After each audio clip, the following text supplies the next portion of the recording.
the Zaporozhye region, there was attack on the Energodar city. 2 people were injured in general. Starting from April, as a result of the Ukrainian strikes of Energodar and the Zaporozhye NPP, 9 personnel members have died and many were injured. These were civilian specialists.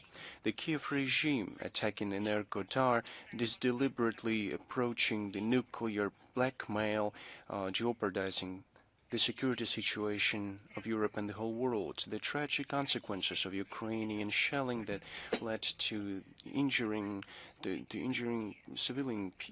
civilians and destruction of civilian infrastructure have been recorded in the Republic of Adygea, Stavropol, Bryansk, Voronezh, Rostov, and Samara, and we continue to record these acts. Our investigative bodies continue to bring to justice the functionaries of the Kiev regime, their militants, the command of the FU, foreign mercenaries.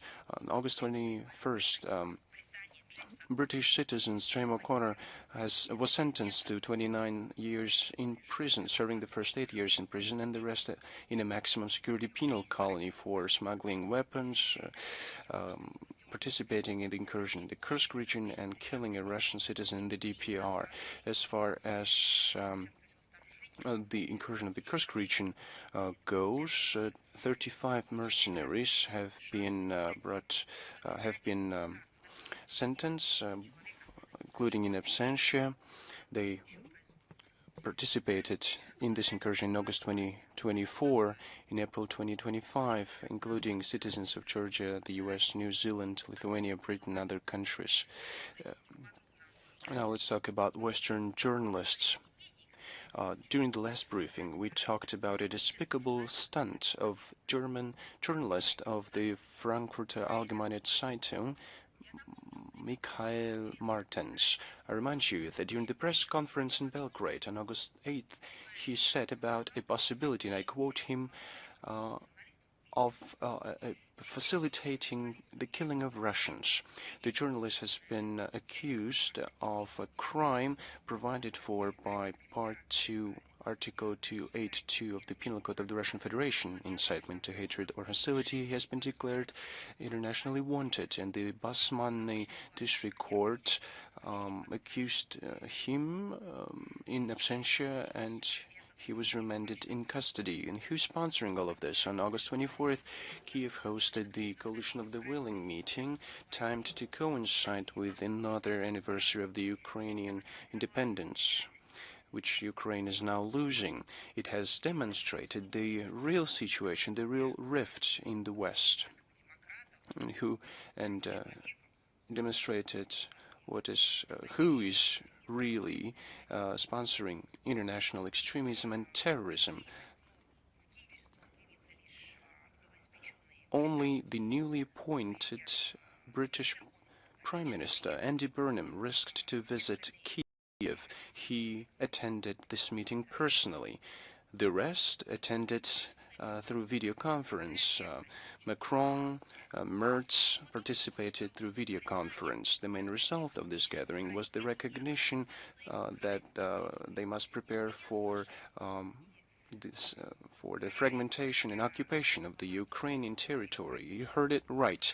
They're saying that they are strategically defeating Russia, but they are now trying to disintegrate Ukraine. In their communique, they declared the creation of multinational contingent deployment under the guise of the ceasefire control forces. Also, exercises have been declared for October-November in the border areas between Ukraine and the EU countries. These countries are allegedly trying to settle the conflict and are trying to get their place at the negotiation table. We have been underscoring many times that any foreign contingents that are preventing the durable peace are unacceptable, and they will become legitimate targets, and the responsibility will be with those who has made the decision to further escalate the conflict. Some parts of the communique were the reason why many were surprised, and I quote them. The readiness of Zelensky to start negotiation. This is against the backdrop of the decree of Zelensky himself, number 679 of September 30th, 2022, where he prohibited negotiating with the leadership of Russia. He is ready, but no one knows for what. Specialist Nicole was mentioning the facilities of the cultural heritage, including the Kiev Pечерsk Lavra, which is especially cynical because now the Kiev regime is now legitimately taking measures for the forced seizure of churches from communities by canceling their permanent usage rights. On the day of the coalition meeting, shocking details of the bloodshed in the Svetogorsk Holy Mission Lavra became known, where radicals killed monk Varsanofi and injured 2 monks. At the same time, the AFU shelled the Epiphany Cathedral in the town of Gorlovka in the DPR. For some reason, the communique of the Coalition of the Willing did not reflect these facts. Why? In the past, we would say that they are not engaging in any humanitarian issues, neither in church issues. Now, well, they are focusing on it more, but please make sure to look at the facts. The AFU shelled the Epiphany Cathedral in the town of Gorlovka, injuring 4 people. 2 of them were the priests, the humane participants of the so-called coalition. No one of the humane participants of the coalition has mentioned anything about these crimes. We have heard about new financial support for Kiev to support its destabilized regime, its military-industrial complex, armed formations. There is a zero efficiency of its systems. And the president of the U.S., Donald Trump's rhetoric has changed. Well, the British-French tandem has declared a new program, Freya, escalation. Zelensky was forced to declare bankruptcy. He said that the war became more expensive, and the search for means has become the main challenge for the existence of the regime and its survival. But we're going to talk about it in detail. We're going to talk about the mobilization. The visit culminated in a sacrilegious act. The European leaders, headed by the British Prime Minister and the head of the European Council, Antonio Costa,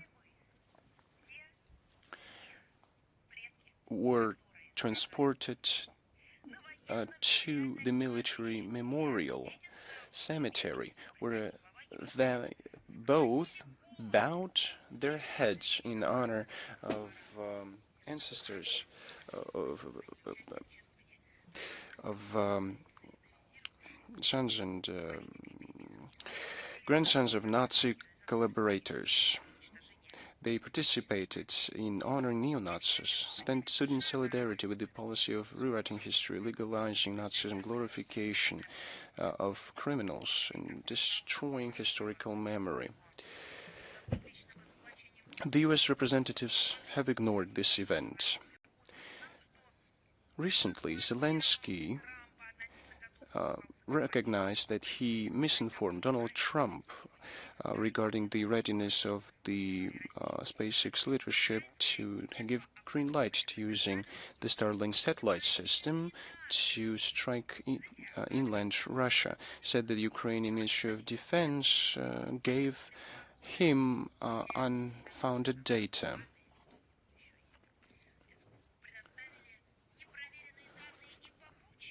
Maybe as far as Bucha goes, the data was also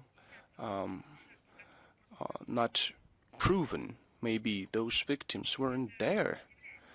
So it does not surprise us, because the Kiev regime is lying about everything that's happening on the daily basis. Now Zelensky made the same mistake, and Donald Trump had the opportunity to make conclusions. Now I'd like to talk separately about the destructive role of the leaders of France, Germany, and Britain. They are stoking the Ukrainian crisis even further. I'd like to note, on separate note, the destructive role of the Euro Troika, leaders of France, Germany, and Britain. Germany is now dreaming about creating, and I quote German officials, members of the government, they dream about the creation of the strongest army in Europe. The French and the British are announcing steps to transfer to Zelensky military technology, and Burnham, when in Kiev, underscored the continuity of the anti-Russian course of London and confirmed that the Britain transferred to the AFU long-range destructive means, and gave Kiev technological data so that they can independently assemble Scalp cruise missiles, Storm Shadow missiles, at Ukrainian enterprises, where the labor force is way cheaper than in Europe. Then, a bit later, we will be talking about it in more detail.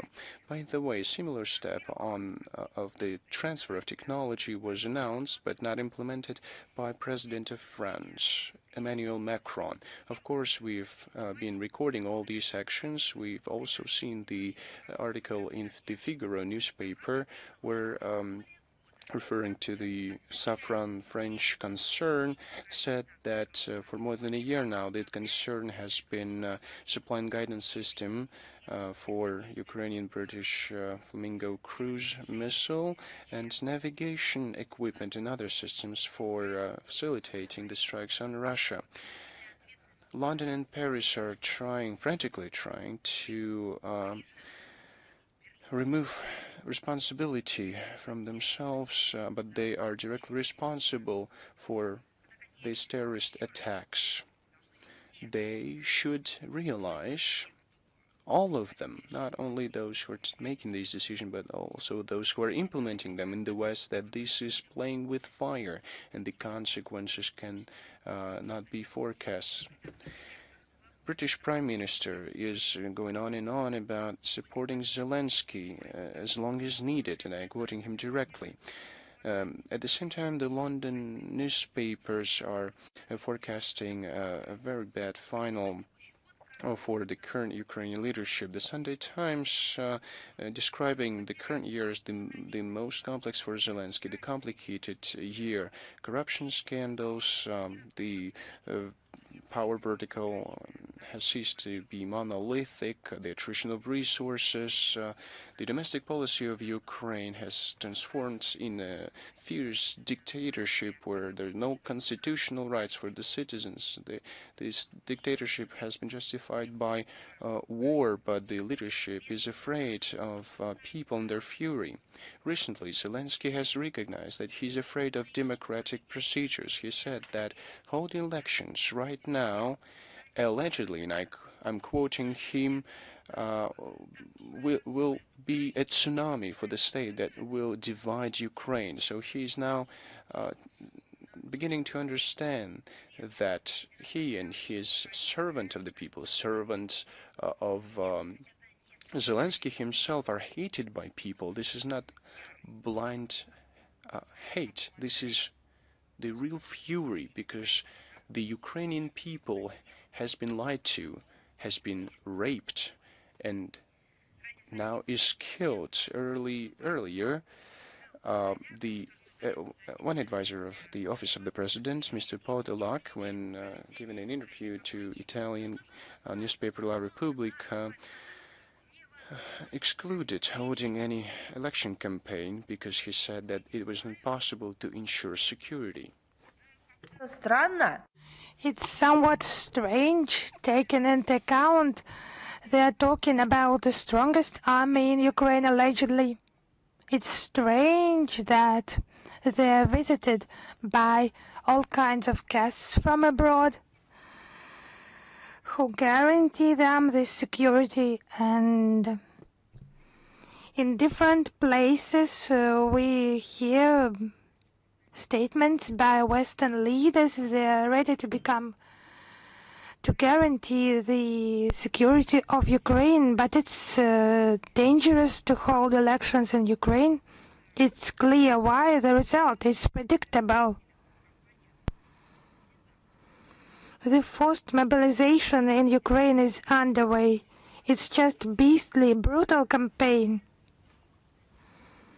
For the Zelensky regime, it's the only way to remain in power and physically to preserve themselves somehow. Now let us have a look at this brutal mobilization a little bit in detail. It's just beastly, it's inhumane. Because honestly, not every beast has such hatred towards those it can consider of its own kind, compatriots. It's just brutality, inhumane behavior, madness of those mobilization campaigns in Ukraine, of those territorial centers, so-called. Those methods were directly borrowed from Nazis of the Great Patriotic War times.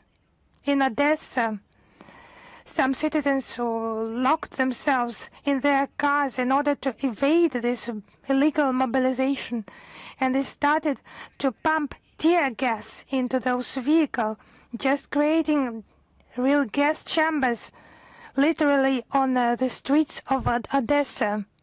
But you know, there are, it's just, I'm not talking about conscience of the Kiev regime, it's absent clearly, but maybe some, just some traces of conscience should remain in Ukraine among those who can take decisions. Another symbol of the Ukrainian recruitment centers' inhumanity is the tragedy in Lviv. A body of a man was found in the Zakharova district. He had fallen ill during his detention, and the medics who have arrived were unable to rescue him, to bring him to life, and his wife suffered a severe medical crisis. And one more resident in Lviv injured the recruitment officer and inflicted him a fatal knife wound. The attacker was killed. He died at the scene from this injury. That's what Gogol mentioned in his work. The writer, who is so much hated by the Kiev regime. They are trying to deprive people of his works in the Russian language. It's just brother-killing tragedy that is underway in Ukraine. They're just not fighting, but they're just destroying themselves. They have long begun to do that. A group of locals in Vinnytsia with shovels and brooms rescued a fellow citizen, a fellow resident from the Ukrainian recruitment offices. Just we can recall the words of Dmytro Kuleba, Ukrainian former foreign minister. He said that when Ukrainians ran out of weapons, they would go to war with shovels. But he did not precise against whom they will go to war with shovels. On the evening of the 25th of August in Ternopil, a crowd of young people rose against forced mobilization, and recruitment officers were injured. One of them was evacuated by the police who arrived and those young men and women in Ukraine. They understand what is happening. They're just not feeling, they're analyzing the announcements regarding the lowering of recruitment age. They marched along the streets.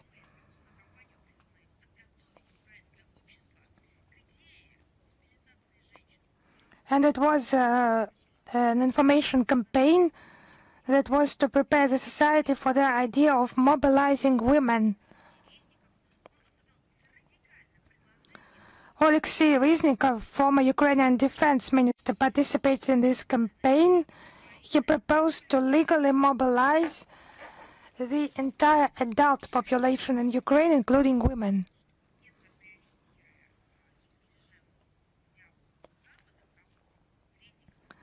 But taking into account the gender ideas have been adopted by Ukraine from the West, it's not clear exactly who he meant by women. Reznikov proposes to send women to rear echelon roles and to redeploy men to the front lines. But what is happening in the life of Reznikov himself? Two daughters of his do not hurry to go to the front line. They are engaged in interesting creative projects, just getting some unbelievable sums of the budget funds for their projects and so on. So that's the same thing. Just have a look what is happening with those relatives, close relatives of Zelensky's, where they are. Just those representatives of the regime, they just laughed when answering questions about their own plans in the participation in the Ukrainian defense, and not hiding the transportation of their own relatives abroad. Now they are working to lower the mobilization age threshold for Ukrainian young men. And this is again underscored in the statements of Alexander Koltunovich, a Ukrainian member of parliament. He noted that the Ukrainian parliament is currently incapable, it's a direct quote, incapable of anything other than helping Ukrainians burn in hell, end of quote. But Russian culture does not allow them just to feel as complete beasts.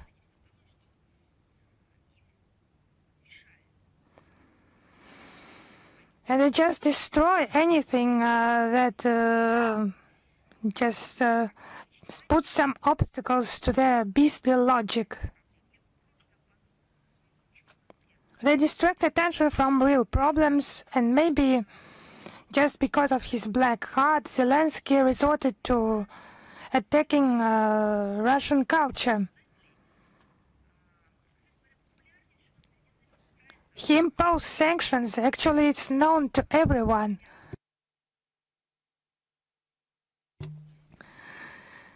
Creators of Masha and the Beer animated series, and now it will be success on the front, actually, obviously. They block all their social media accounts of this Masha and the Beer. That's what is to demonstrate their power, to enshrine his legitimacy, to underline his power. But the West, having counted and sadly counted,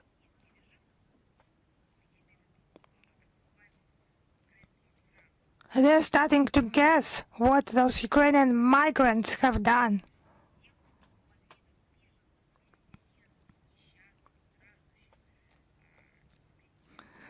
They just put an end to programs that support those who left Ukraine as refugees, as some miserable migrants.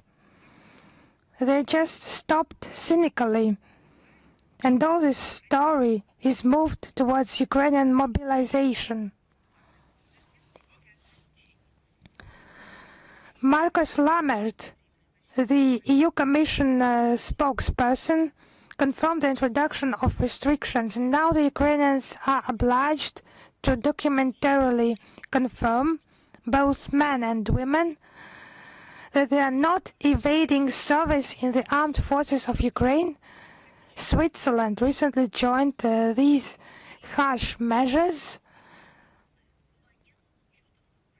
restricting the issuance of migration status to individuals with unresolved military registration issues in Ukraine. So, what do you think? It's just a powerful story for the Western Europeans. So the European Commission answered the relevant questions, categorically refusing to react to Kyiv's urgent request for additional financial aid. I would remind you that Zelensky requested 220 million euros to subsidize interest loans for small and medium-sized farmers facing bankruptcy. Markus Lammert said there will not be additional funding and suggested instead that Kyiv survive using existing mechanisms. So what mechanisms do they have? Forced mobilization?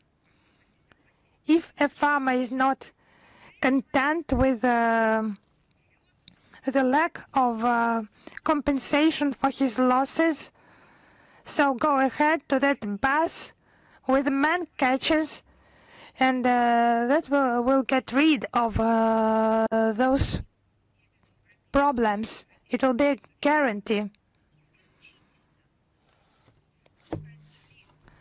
So they just ready to subsidize only war for the Ukrainians to be slaughtered, not for their farms, but for the interests of the Westerners. Under the guise of the so-called Independence Day gift, the European Commission President Ursula von der Leyen announced the approval of 6.1 billion euros for weapons procurement for the Ukrainian army. But why not to relocate this money for Ukrainian farmers? Zelensky requested 220 million euros. Ursula von der Leyen just approved 30 times more. She approved 6.1 billion euros. So if it's 30 times more for farmers, just one bit, 1/30 could be allocated to the Ukrainian farmers. Of course, no. There is no such need for Brussels, only the need of slaughter. For that they always have the money. And this money is 6 billion. Kyiv will not receive them directly. They will go to the European Union defense companies, while Ukraine receives weapons in exchange for strictly audited contracts. They are called actually strictly audited. It's hell of a corruption in Ukraine actually. So that's interrelation with the West, such loans under the guise of a gift, an Independence Day gift. So they fail to keep pace with their own plans.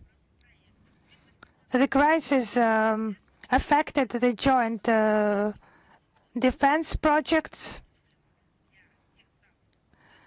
The Flamingo solid rocket fuel plant, its construction in Denmark has been postponed to late 2027, and initially they planned to complete it by the end of 2026. And the costs have grown, you would not believe it, to 150 million euros due to construction delays and managerial chaos. Now the Black Sea region.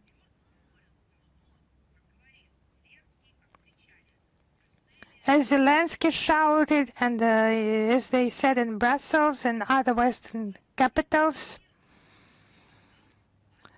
grain to be transported for the world not to suffer from food security problems. But now, after those 4 years of lamentations, what has happened? Zelensky continues to create a threat for Black Sea region states.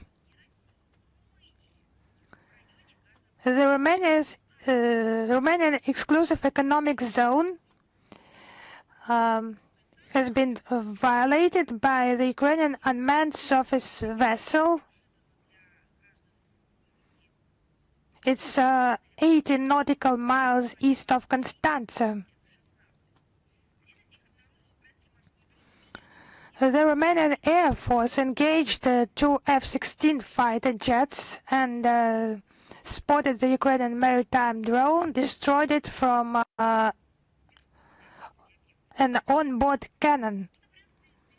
It's actually not the first time for Romania to be affected by those unmanned vessels from Ukraine.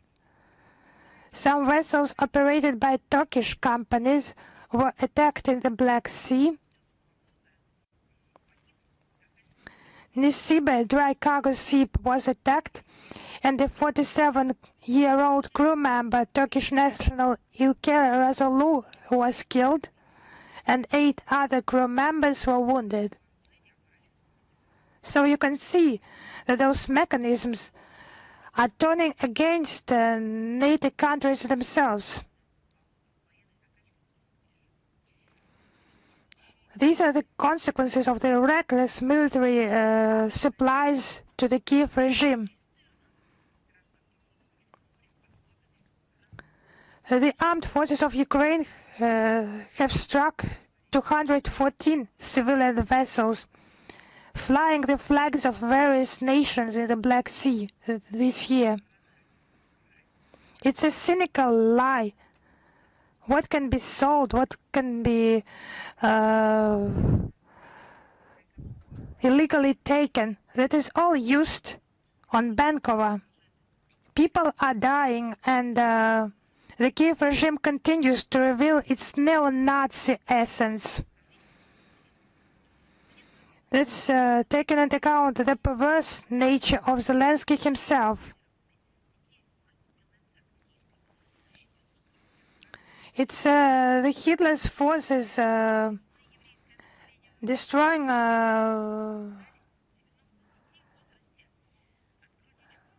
people in Bila Cerkva in Kiev region in 1941. It was mass extermination of children. Even Waffen-SS fighters refused to kill those children, but to do that, to kill young children, 90 children, they were killed by Ukrainian nationalist collaborators. And now the ideological hairs of those atrocities are buried in Ukrainian military memorial cemeteries. And Europeans are invited to lay flowers at their graves. Zelensky is now heading this process, laying flowers to collaborators' memorials, to Nazi memorials. It's not only the betrayal of the memory of what his grandfather, Semyon Zelensky, fought for. That's how he is attempting to reshape the conscience of Ukrainians who, unlike Zelensky, have no assets, no possibility to leave Ukraine. And I would repeat, the tragedy of Zelensky and his family would be his tragedy. But he's trying to make the Ukrainian people swear allegiance to this neo-Nazism and the Nazis from those times. According to Zelensky, who is much quoted by the Israeli mass media, his great-grandfather, he was killed by those Nazis during the occupation of Ukraine. And Zelensky signed a decree to attribute the title of the hero of Ukraine to Andrei Belitsky, a racist and founder of the terrorist nationalist Azov battalion. His record includes this so-called hero of Ukraine, leading the far-right Social National Assembly, participation in the extremist right sector. Now, there is currently the 3rd Army Corps of the Armed Forces of Ukraine, formed on the basis of this Azov unit. They gained notoriety for openly expressing Nazi ideas, using Nazi symbols, and expressing misanthropic, racist ideas. All this has been also mentioned by Leonid Kuchma back in 2003. That was the first who ordered to fire upon Russian soldiers. So, thanks to Kuchma, he has written such a book, Ukraine is not Russia. In 2010, wearing the St. George ribbon, he declared on camera, and I quote his words, "I will never agree, given that my father died fighting against Nazism and Hitler's Germany, to Bandera or Shukhevich holding the title of Hero of Ukraine." Back in 2010, Kuchma said, "It is simply inhumane." And those who do that fully understand that they are driving a wedge between people and nations. Not only must we refuse to accept this, but we must ensure it never happens again, so that no one is tempted to build a political career on such a thing. End of quote. So that's what Kuchma said in 2010. So in 2026, he keeps silent, but maybe he will also go and lay flowers to those burials of the remains of those punishers and collaborators. Today, Kuchma approves the policies of Zelensky on rewriting history. He stands in solidarity with him and with his measures aimed at glorifying OUN, UPA. He has returned to Poland the Order of the White Eagle and boasts about personally giving orders to shoot at Russians. All the aforementioned facts confirm the relevance of the task to identify and demilitarize Ukraine and to eliminate threats emanating from its territory. And these goals will be achieved. Now, as promised, let's talk in detail about Britain giving intelligence data to produce Scalp Storm Shadow missiles in Ukraine. There has been a lot of information about these acts and these actions. I've given you a brief information. Now let's talk about it in more detail. This is the essence of London's involvement in Ukrainian conflict. The decision to deliver these missiles to the Kiev regime was adopted by the British in 2023. They were back then in the euphoria of preparations for what turned out to be a failed counteroffensive. Many British politicians considered that decision to be extraordinary. The government of the United Kingdom recognized that it was dangerous, illegitimate, and tried to convince its parliamentaries, its citizens, and even us that it was acting responsibly, and officially said that this system would be used, and I quote them directly, only on the internationally recognized territory of Ukraine. That stance was recorded in the corresponding note of the British Embassy to Moscow. At that time, the British were trying to demonstrate that London was preserving a modicum of common sense and did not want to unleash the Third World War. Later on, the British side was trying to evade answering the question on real usage of Storm Shadow missiles, but at some point it was evident that those missiles were used against Russia. Such strikes later on went beyond the claimed operational area. However fictitious it may have been, which is not possible without direct participation of foreign specialists ensuring the operation and targeting of this weapon system.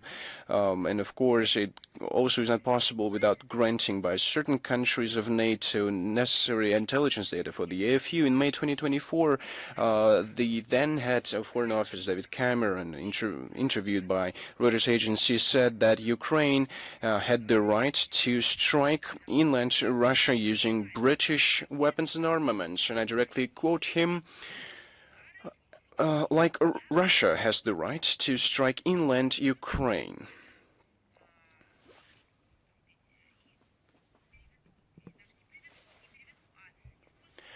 I'd like to use a direct quote in English to convince everyone that he said that.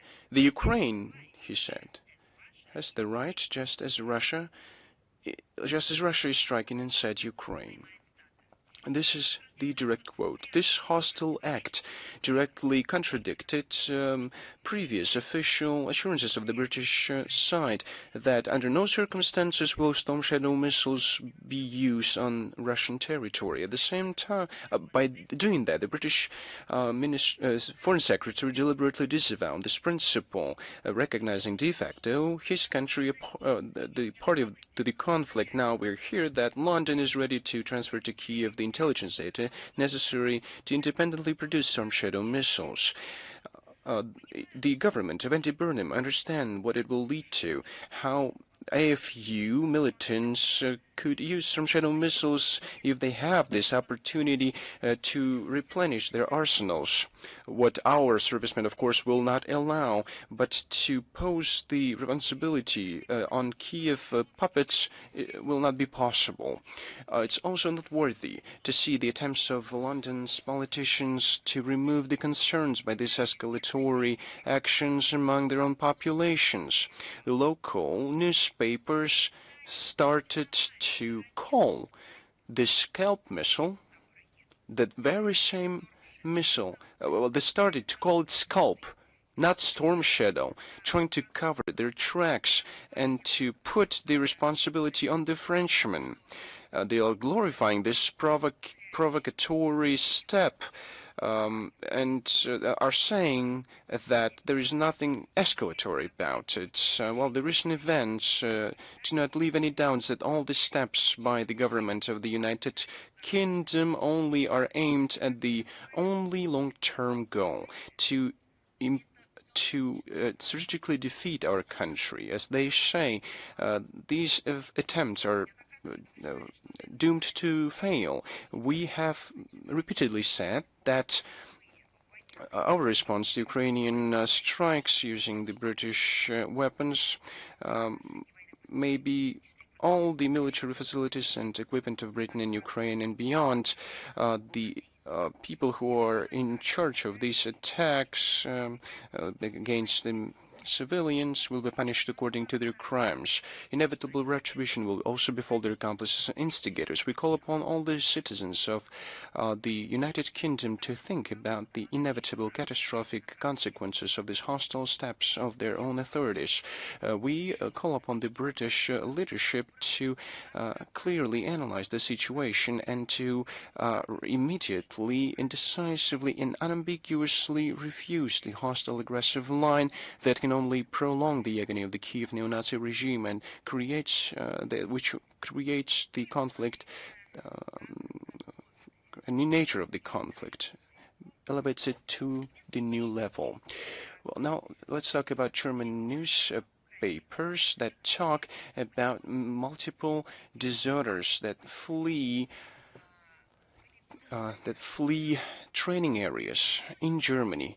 We have been talking about it since the beginning of 2022. We talked about it even earlier. In 2014, all those Maidan revolutions had been trained on similar campsites in the Baltic states, in Poland, and now we see that they are now trained in Germany, or have been trained for many years now. And this is happening in the very center, as they say, of the democratic European paradise. The Ukrainians are deserting there in Germany.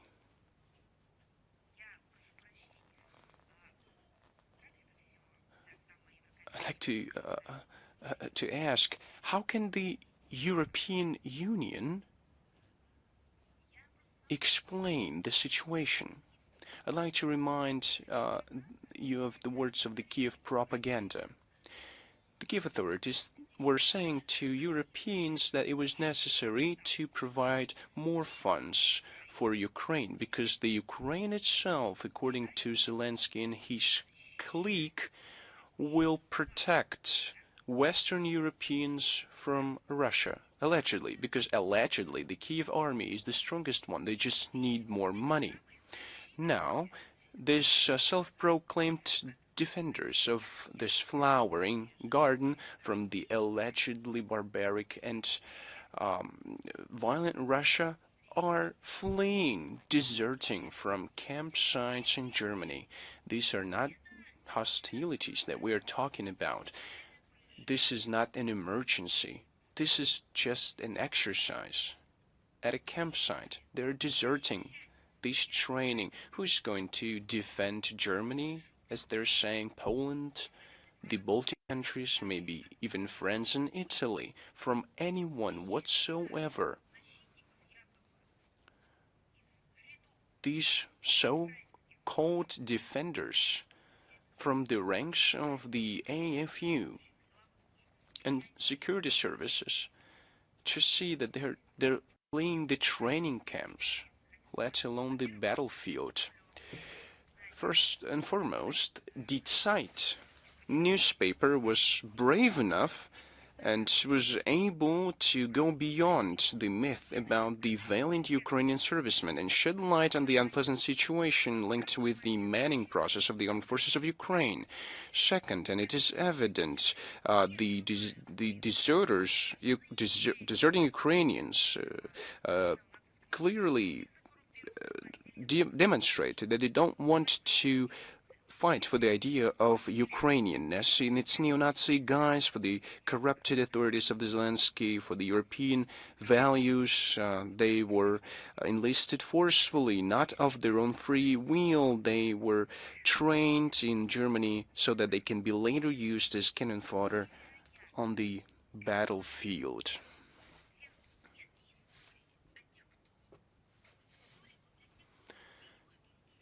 This is interesting, and should be interesting for those who don't know any history.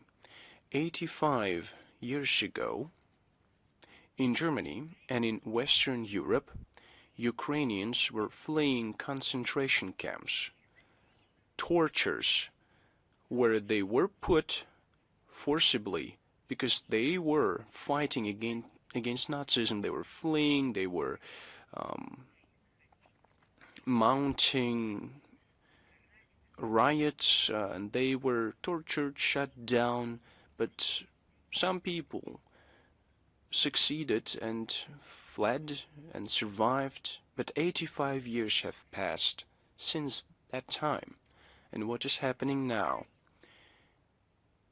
Now Ukrainians are sent to Central Europe, allegedly on a voluntary basis, to learn about the practices of the prospering Europe so that it can later be used by them under neo-Nazi banners, so that it can later be used against their previous compatriots, the sons and grandsons of those who, together with their, grandsons and grandfathers and fathers, fought against neo-Nazism. Now they're fleeing these training sites. in the very same manner in which they were fleeing concentration camp. It's an irony of history. Another important aspect, these cases of desertion are multiple. We're not talking about a specific serviceman who, well, has demonstrated his personal character. This is a growing trend. Everyone realizes what the situation is, so people desert if they can. The Die Zeit newspaper says that only in the federal land Saxony-Anhalt since 2022,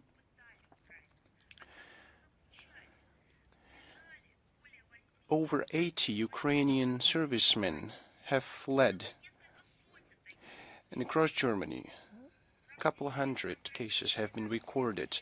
In Ukraine, these deserters will be punished to 12 years in prison, but they are risking it and trying to find refuge in the European Union countries. The DPA agency said that the leadership of Bundeswehr has confirmed the cases of systematic desertship of Ukrainian servicemen from German campsites, but Bundeswehr cynically refused to participate in their search and said that this deserting situation was the domestic affair of the AFU. The situation does not require any special commentary. Bringing deserters back into the legal fold and determining their legal status is the domestic matter and affair of Germany.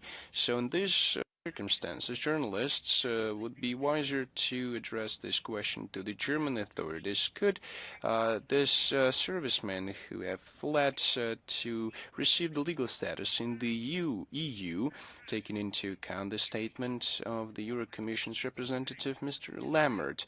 He said that there was a need for every Ukrainian asking for asylum to confirm that they are not dodging the draft. Well, this meat grinder of the conflict just requires new victims. This is evident. The neo-Nazi ideologies of Ukraine, sponsored by the West, is demonstrated in the science sector. The Kiev authorities are trying to unlawfully appropriate research findings of Russian archaeologists in Crimea. They were trying to do that during the 25th International Congress of Byzantine Studies that is taking place on August 24th to 29th in Vienna. Initially, Russian academician of the Russian Academy of Science, professor and chairman of the National Committee of Byzantinists, Sergei Karpov, was going to participate in this event, but he, on certain grounds, abstained from visiting Vienna. Which is noteworthy is that a couple of days prior to the forum, the Kiev court handed down a ruling saying that it was necessary to seize scientific materials of Russian delegates of Congress and sent corresponding requests to the Ministry of Internal Affairs of Austria that was going to enforce it, allegedly. Effectively, we remember in this regard the recent incident with the detention in Poland, the Ukrainian request Russian archaeologist Alexander Butagin. So this is a deliberate hunt in the West for Russian scientists. They should be really careful when visiting the international events like that. Now over to Moldova. On August 24th, Moldova celebrated the 82nd anniversary of the liberation of the Republic for the Romanian fascist occupiers. On the eve of this day, the patriotic forces of the country organized a number of festive events, a liberation and peace march with a wreath-laying ceremony at the Eternity Memorial in Chisinau, scientific and practical conferences, commemorative events, as well as literary evenings featuring documentary film footage and memories of the veterans of the victorious battles of August 1944. The Chisinau regime regime demonstrated its true neo-Nazi core. It has ignored this remarkable date for the history and refused to light the eternal flame at the Sherpin Bridge head. It was right there where 82 years ago fierce battles were held that predefined the result of the remarkable Jassy Chisinau offensive. We've talked about it in detail, and we'll give all the necessary links to the text version of our briefing. In Moldova, this act was called petty and mean, but those Moldovans who care, who think that this date was a symbol of bravery, national unity, independently lit candles in memory of heroes, liberators of their motherland. On the eve of August 24th, and on that day, the Moldovan authorities illuminated the parliament building in the colors of the Ukrainian flag and the Arch of Triumph in the downtown Chisinau, because on that day it was the Ukrainian Independence Day. In Chisinau, they found money for Eternal Flame. They found money to illuminate the building, but they didn't find any funds to commemorate those who did everything for the current Moldova to exist. They also opened an exhibition dedicated to churches and other cultural heritage facilities destroyed or allegedly damaged by Russia. Well, it shows what is more important for the Moldovan authorities now: to commemorate anti-fascist soldiers who laid down their lives on the altar of victory, or servicing the geopolitical interests of this short-term interested people. Well, we are going to give all the links about the atrocities that are now taking place in Ukraine against the Orthodox Church in Ukraine. The official Chisinau is trying to getting involved even deeper to service the needs of the criminal regime of Zelensky and its external handlers, sacrificing the interests of the Moldovan people. How else could you explain the decision taken by the Moldovan authorities to grant to Ukraine, starting from August 10th until the end of the year, a 50% discount to supply grains to Romania? Maybe it was the reason why Mayor Sandu and Zelensky exchanged state awards of their countries, the Order of the Republic and the Order of the Princess Olga. The same thing is seen with regard to numerous concessions of Moldova's sovereignty in favor of Romania. We see crisis tendencies in the economy of the Republic. They're handing over the country's entire economic sector to interest from Bucharest. In December 2023, the head of the National Bank of Moldova became ex-minister of finance of Romania, Anca Dragu, and the anti-money laundering services was headed by Daniel Maris Staicu. And other certain cases were also recorded. August 25th in media, we saw information about appointment of Minister of Economic Development and Digitalization of Moldova, of Deputy of the Parliament, former Minister of Economy of Romania, Claudiu Nesu. At the same time, the decree to give a Moldovan citizen was signed by Mayor Sandu on the very same day. Thus, the pro-Western forces of the Republic acknowledged their own incompetence and showed that there are no decent candidates for this post within the country. So they are just selling their own country to another state. The people of Moldova just deny those initiatives aimed against people by the authorities of Moldova, whose aim is to destroy the identity, because the Moldovans honor the deeds of their generations, of their ancestors, and are not prepared to make any concessions. an announcement about a humanitarian event, but a very interesting one.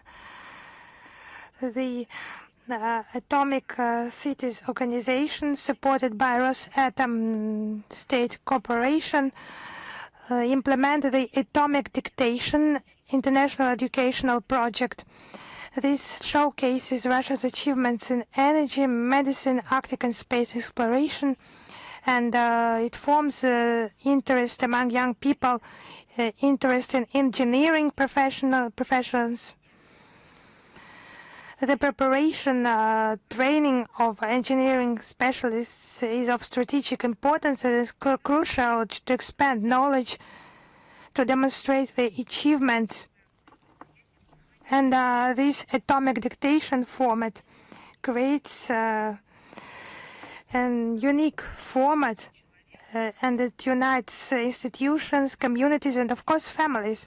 In 2025, the atomic dictation engaged over 120,000 participants. In 2026, it's of a new format. It will be a month of atomic knowledge, and competitors can join online or take the dictation in person at a registered venue. The detailed information, as it is customary, will be provided in the text version of this briefing, so we do invite you to join traditionally. Now, elections to the Parliament of the Republic of Kazakhstan on the 23rd of August this year. The first elections of the one-chamber parliament took place.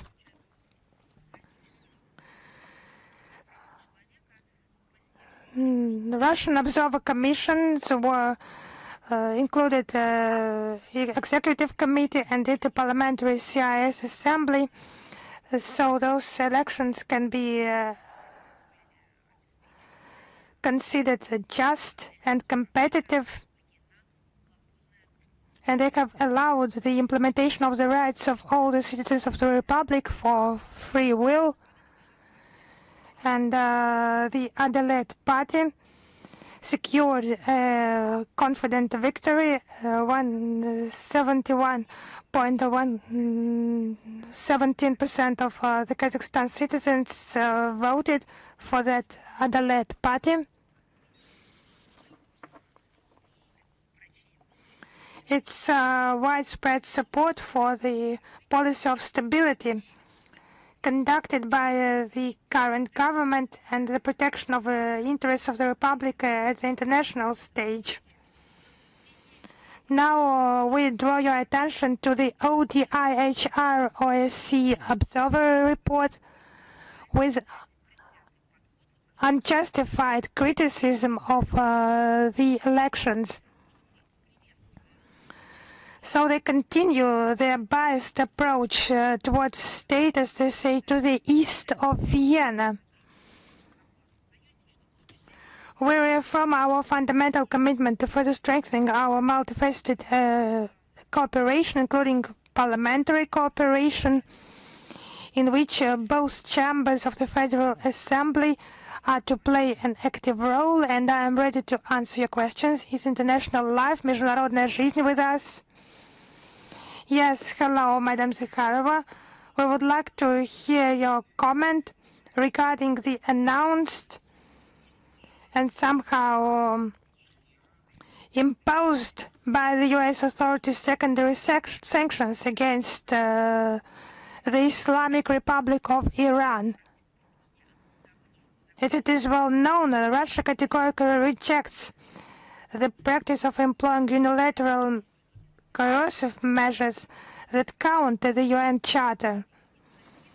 It's yet another illegal initiative, and we will coordinate our efforts to counter it together with our core thinkers. It has long been turned into an instrument to punish those who are unfavorable for the collective West, those states that are unfavorable. So thank you. Is Ria Novosti with us?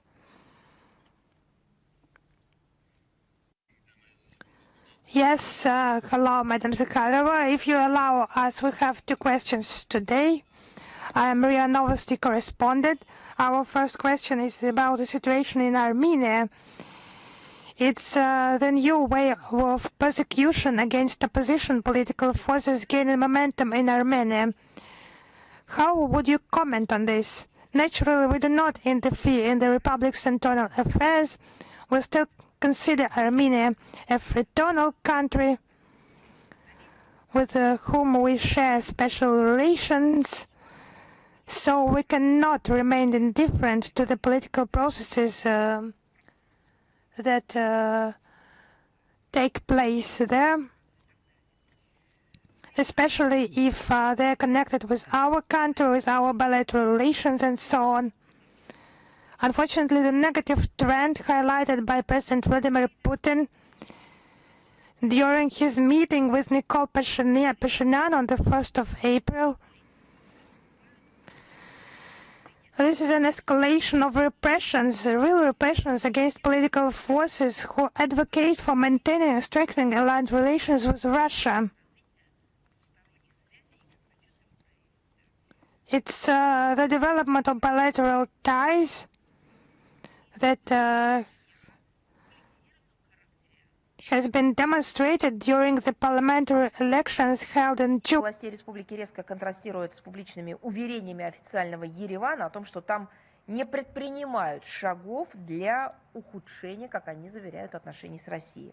Ожидаем, что политические партии и блоки, руководители муниципального уровня, общественники, активисты Армении, которые прилагают усилия для укрепления традиционного двустороннего взаимодействия, смогут спокойно принимать участие во внутриполитической жизни страны, вносить свой вклад в ее развитие, процветание. Ну и, конечно, показательно, что ужесточение давления на конструктивно настроенных к нашей стране политиков и общественников обходят молчанием те политические силы, которые, как они утверждают, это их буквально прямая цитата, несут демократию в Армению, прежде всего представители, конечно, Европейского Союза. Но мне кажется, это лишнее подтверждение того, что новые так называемые друзья армянских властей продолжают закрывать глаза на все, что хоть как-то способствует достижению ЕСовских целей применительно к Армении, а именно цинично использовать республику, ее потенциал и ее граждан в своем противостоянии с Россией.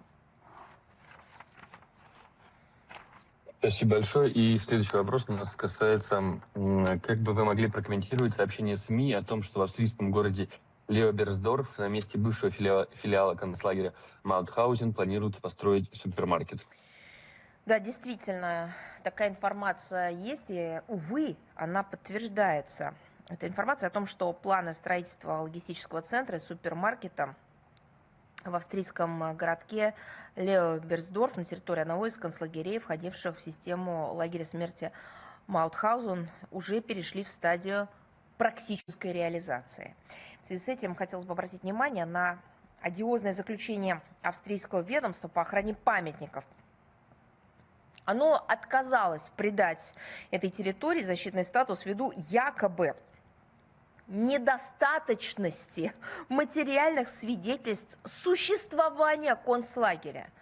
Ну, я не знаю, если в этом мире есть понятие определения цинизма и примеры, которые могут подтвердить цинизм, я думаю, это лучший. То есть австрийского для вот упомянутого мною австрийского ведомства оказалась недостаточной, я не знаю, или неубедительной документально подтвержденная информация о том, что в этом самом месте с сентября 1944 года по апрель 1945 существовал концлагерь, в котором содержалось около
Are there any difficulties with that? And will the ODIHR там, есть ли понимание, что делается. Мы регулярно информируем, и на прошлом брифинге был большой материал, и раздел, соответствующий на сайте, тоже открыли, и наши посольства на своих сайтах этой информацией делятся. Но я хочу сказать, что мы будем информировать вас регулярно с вопросами.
countries?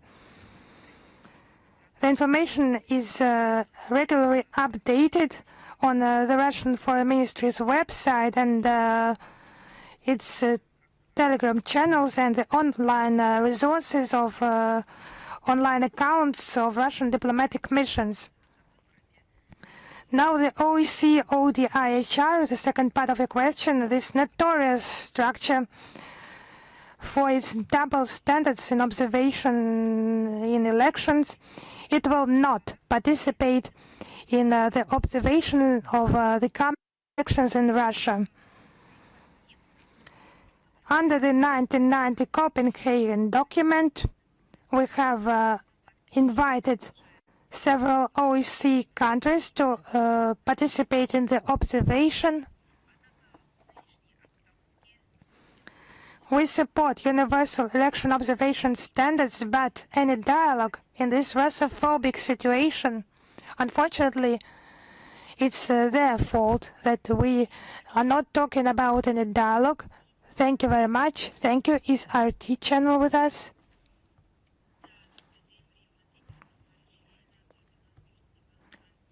Yes, hello, Madam Zakharova, RT Balkan channel. We have one question. How would you comment on the criticism of by the European Commission of the assistance that has been provided to Serbia in fighting fires? They said that regarding the aid received from Russia, it's underlined that the European Union count on Serbia as a reliable partner, and relations with Russia and the Putin regime cannot remain business as usual. It's a direct quote. You know those statements of the European Commission that they are against that assistance by Russia in fighting the fires. It's not only the relationship of the EU and NATO towards Serbia, but a clear prediction what will happen if Serbia trusts those Western promises. That will always be the case. Russia assisting in fighting with fires and the EU just inflaming hatred. Can they not provide assistance? Just help them, provide the assistance. implement a set of measures. What's the problem? They are not doing that. They want to save money, and it's their true relation towards Serbia and the Serbians. But that's cynicism. When this calamity is also a calamity for the European continent.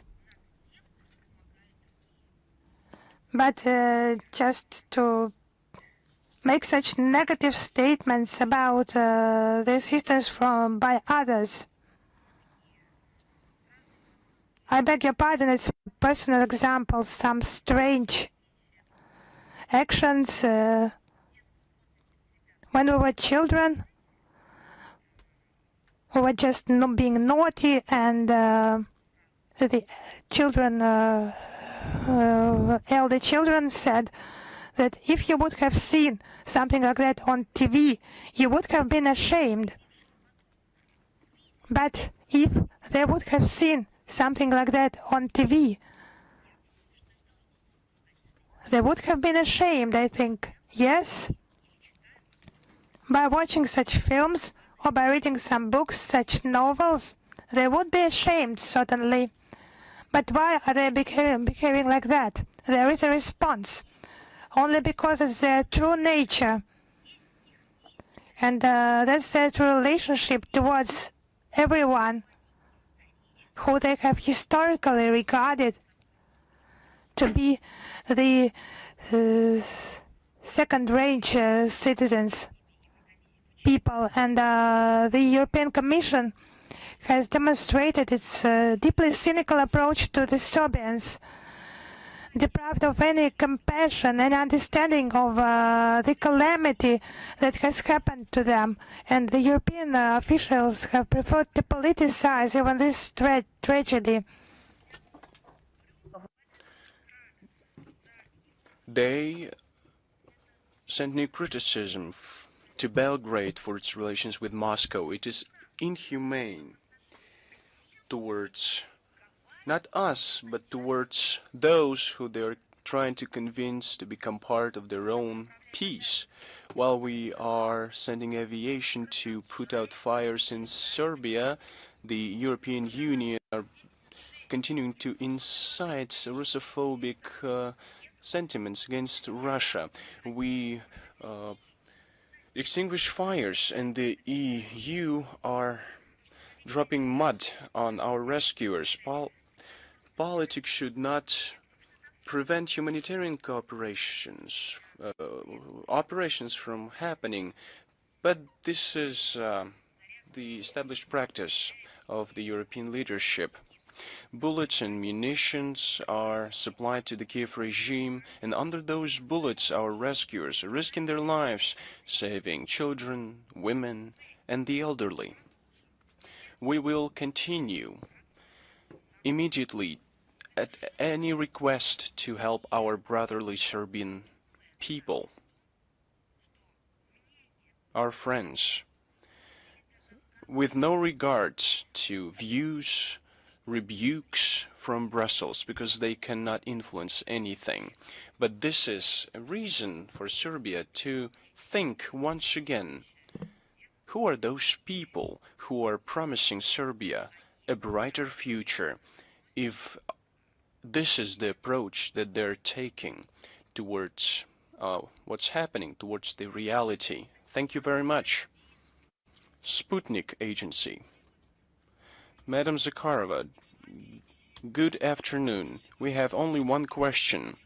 Iran has threatened to suspend oil supply through the Strait of Hormuz when the economic war is continued. What risks does it create for global energy market, and how vulnerable are the alternative routes, the pipelines of Saudi Arabia, the ports of the UAE, and the routes through Turkey and Syria, according to Moscow's assessments?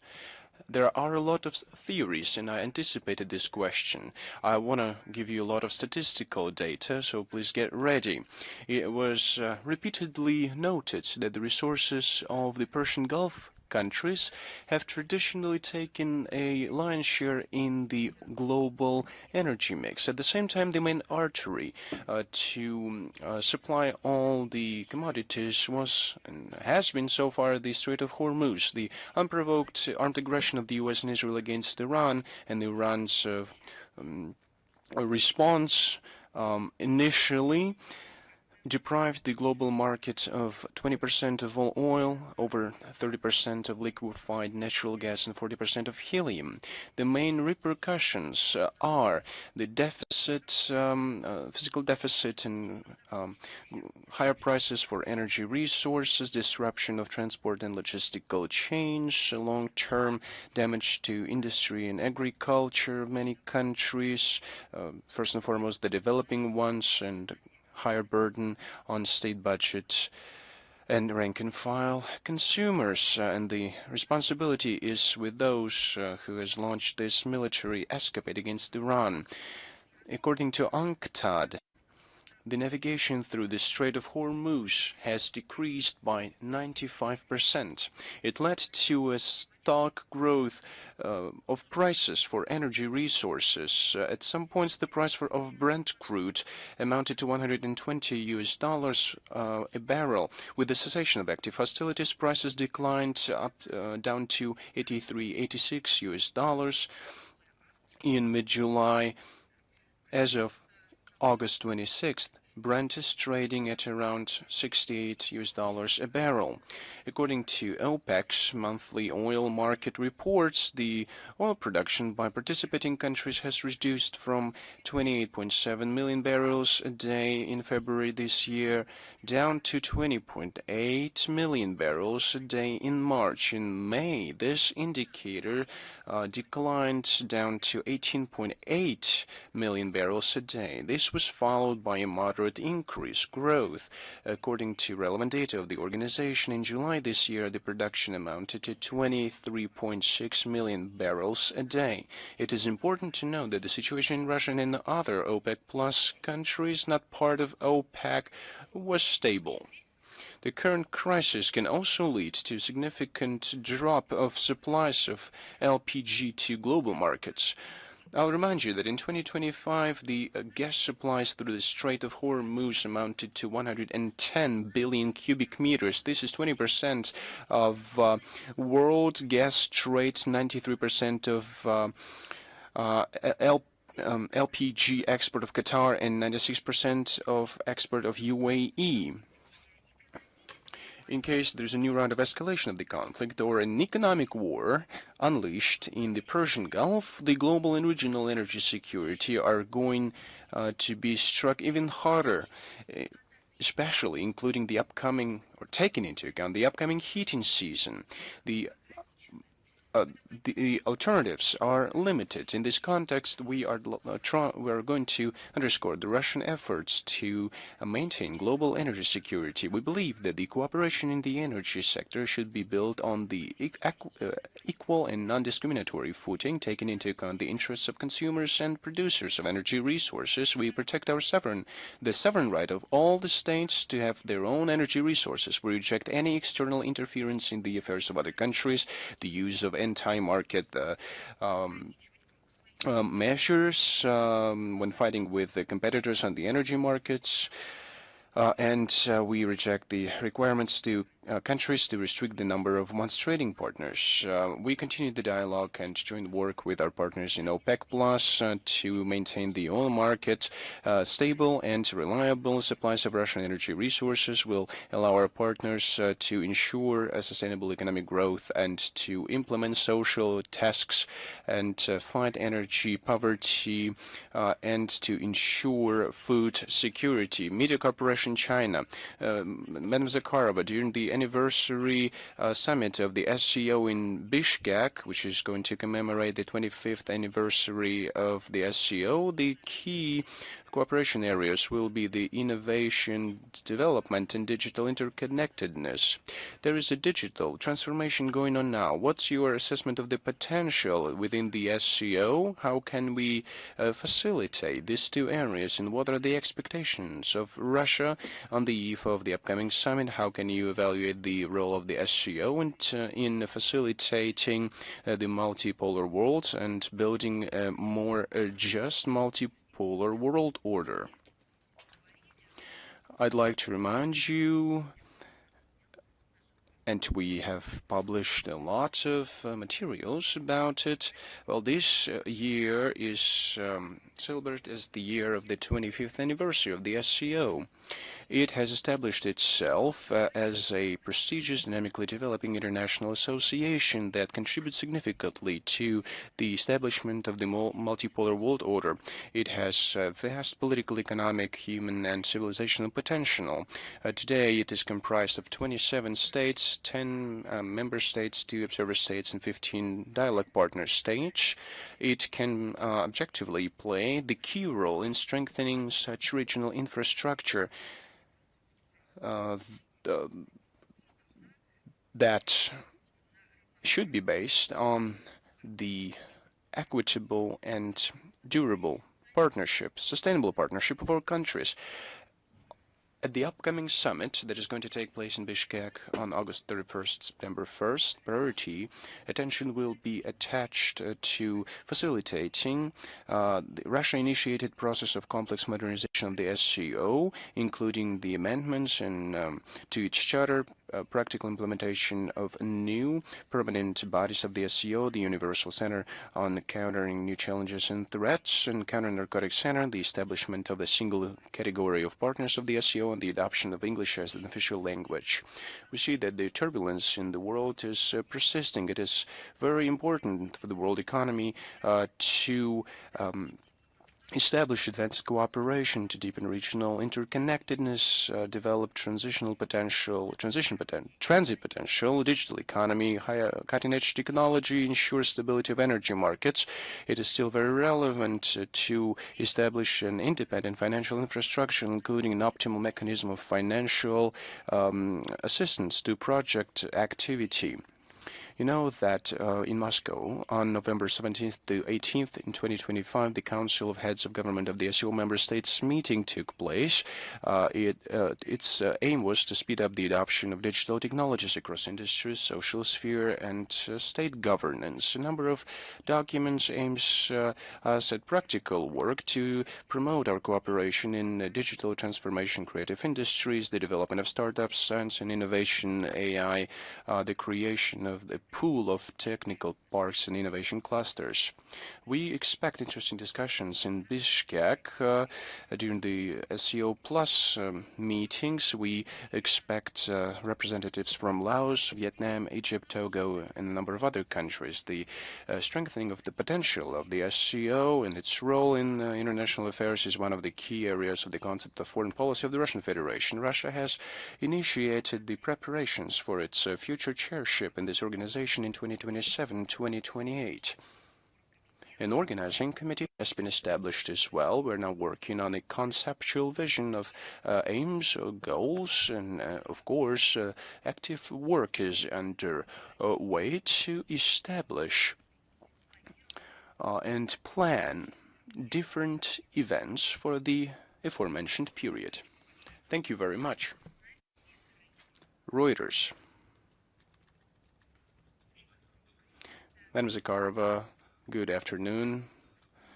We do have 2 questions to you today. I'd like to start with Bashar Assad, that the Syrian court in absentia sentenced to capital punishment, accusing him of tortures, deliberate killings, and arbitrary arrests, and so on and so forth. How can you comment the sentence of the Syrian court, and will this influence the status of the political asylum granted by Russia to Bashar Assad, and can Russia consider extraditing Bashar Assad to Syria? We have repeatedly commented this issue on the so-called extradition of Bashar Assad. I'd like to reiterate our principled stance. There is no political underpinning in our decision to receive him in our country. It was only a humanitarian decision. Those were the dramatic events, change of power in Syria, and he was under threat of death as well as his family. So I cannot add anything else to that information. But well, it was just a little update that you requested. So I think it was a good one. Well, it's not even about updating, but rather about reminding of what our stance is. Let us move on. Madam Zakharova, excuse me, I have one more question, if you allow. On Tuesday, the Spiegel journal said that a Ukrainian that was located in Romania is accused to be part of a net of agents associated with Russia. How can you comment on this report of German journalists? These are never-ending information and political manipulations that we are facing.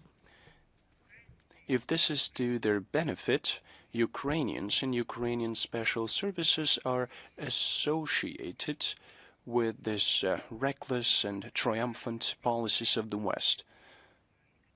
Whereas when Ukrainian secret service members are caught doing something illegal, Russia is accused of it.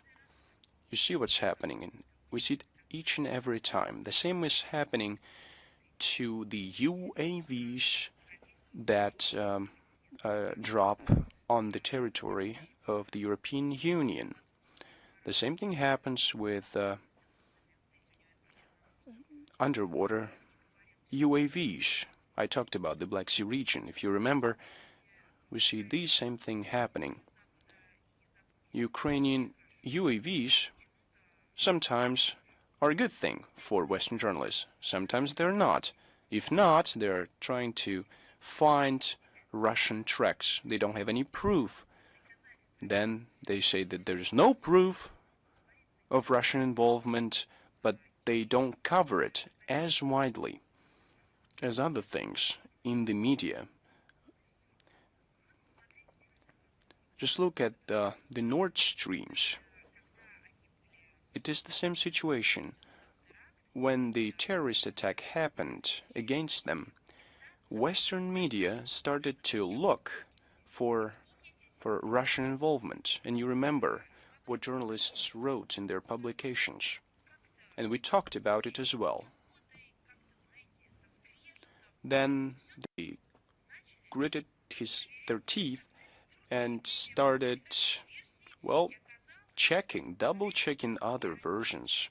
And it turned out that it was not Russia, but it was Ukraine which left their tracks there. There we saw other insinuations, but then they rejected that version altogether.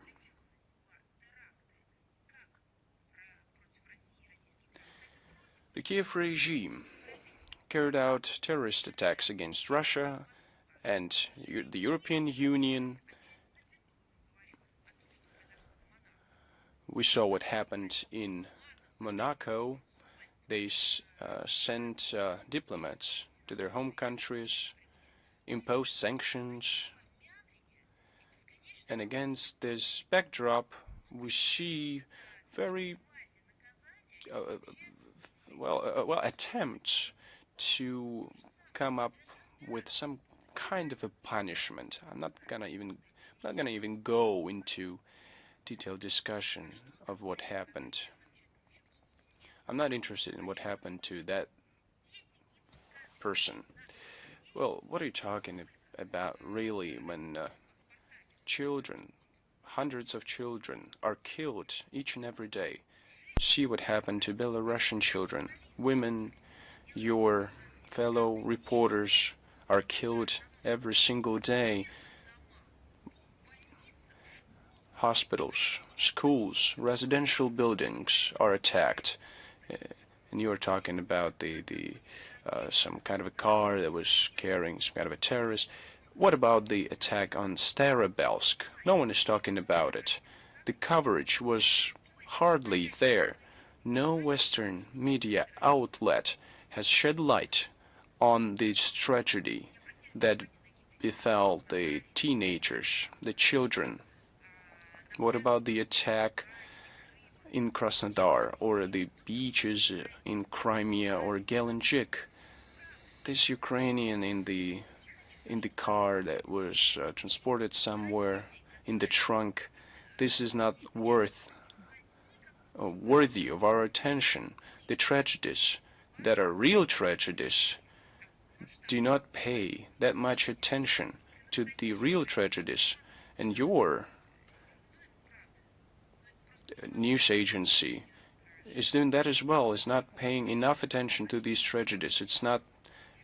We should pay respect to the victims of these tragedies. Lenteru. Yes, hello, Madam Zakharova. Lenta.ru. We have 3 questions today. On the 23rd of August, the Office of Zelensky announced the possibility of reviving the negotiation process with Russia, and there had been reports earlier regarding alleged non-public contacts between the Ukrainian and the Russian sides. Are there any details about those contacts and the negotiation process?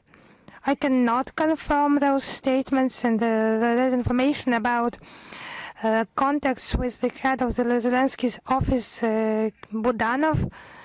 You know, many statements in Kiev are made today for some media effect, for several reasons, in order to conceal the violations made by Bankova authorities. There have been no proposals from the Ukrainian side. And I would remind you that the Ukrainian side unilaterally withdrew from the Istanbul format discussion, and it was without providing any clear explanations. That's the fact. Thank you. My second question. The Times has reported on a new peace plan from Kiev that includes a ceasefire and the withdrawal of Russian and Ukrainian troops, the creation of a buffer zone.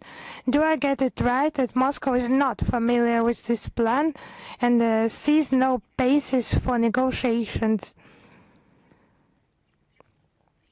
You know, I think everyone understands now that serious initiatives regarding peace settlements are never published in the press.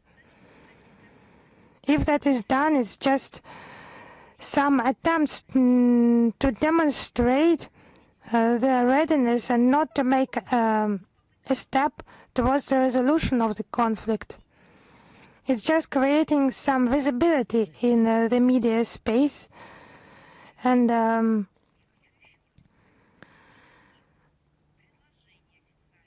I see no point in commenting such leaked stories, such fake stories, and there have been no official proposals via the existing communication channels. There have been no such proposals, but Russia has never closed the door for dialogue and political diplomatic settlement. This dialogue should not be conducted in the language of ultimatums, as Zelensky pro-Western patrons do, but rather it should involve compromise, seeking solution, and taking into account the interests of all parties, including, of course, our country. That's just the assessment of the situation on the battlefield, where the armed forces of Ukraine are retreating daily. And you should recognize the inevitability of achievement of the goals of special military operation. And those principles were outlined by the President of Russia in this very hall on the 14th of June 2024, and they still remain relevant,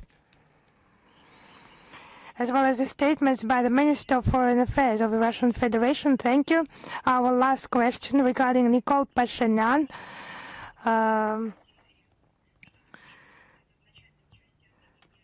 intention to quit the EAU and to apply for EU membership in the near future. What is your view regarding this engagement by Yerevan?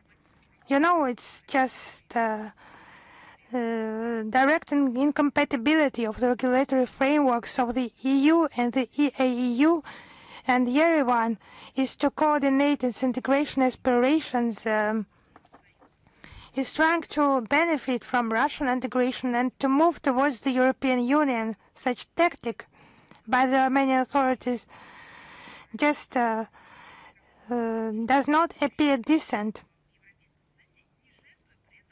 The Republic intends to secure the advantages of the EU membership without sacrificing the privileges of the EAEU. And if the EU would not conduct such a destructive policy, just focused on the disruption of integration and economic cooperation ties in the mentioned space, in the EAU space, we could have considered some possibilities, but here there are no possibilities because the EU does not conceal that the EAU is a target for striking, for imposing defeat, not for competition, but just for destruction. It's just this illegal policy, trade wars, instruments, direct conflict, economical, political, and so on. But let us come back to Armenia. We discuss, according to your question, that this policy has no political and economic framework. It should not be implemented, and in case of the EU membership, Armenia would inevitably have to quit the EAU preferences, and there will be deep contradictions within the EAU, and the primary blow is not just someone's wish, but it's the mechanism of Armenia's membership. Moscow has on many occasions and with a lot of patience warned that such policy would make the EAU relations more difficult, and in the long term Armenia risks not only fail to enter the EU but to disrupt the EAU relations, partner relations, including Russia.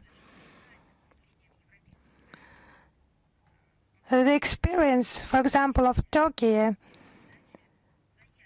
the EU accessions can drag on for decades after an application is submitted, and this success is not guaranteed even after years of preparation.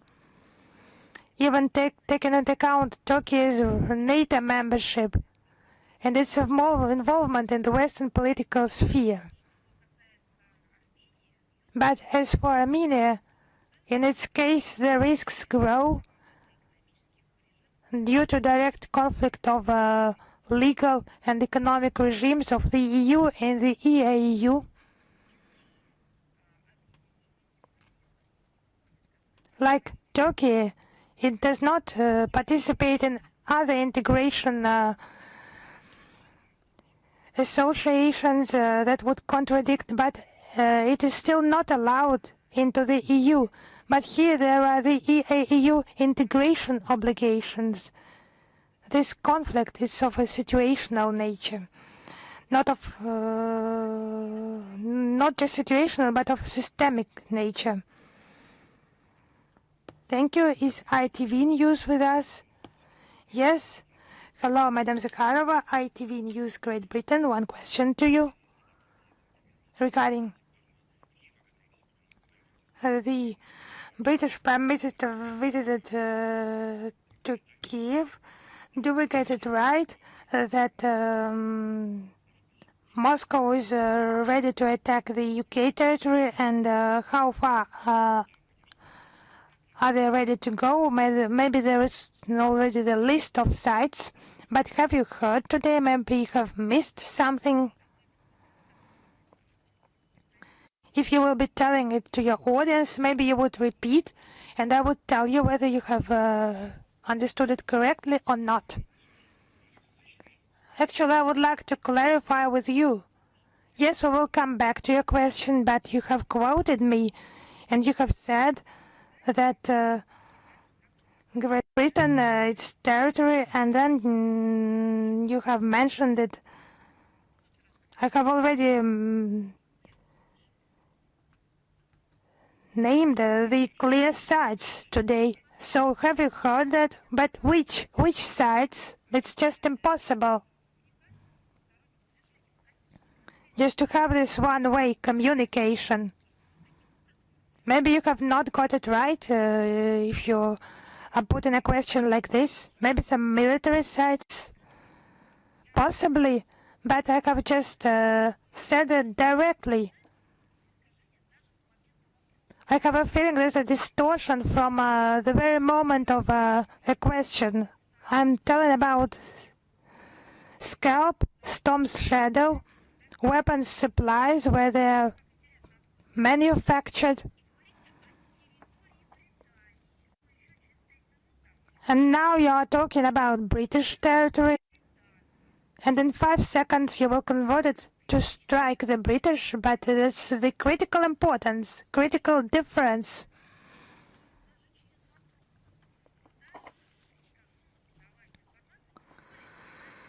Now I will never tolerate that when even through a question it's distorted quotations, but those statements have been made just 30-40 minutes ago. Regarding your question, please be patient because I would like to answer that question in detail. If you have some ideas for them not to be distorted, let us have a look at our Russian-British relations.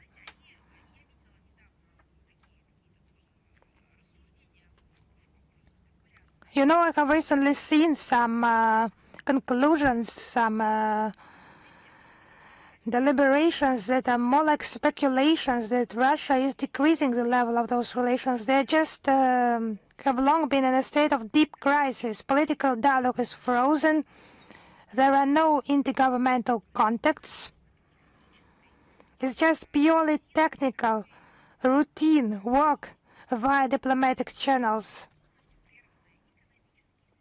Economic ties, cultural and academic exchanges have been virtually severed.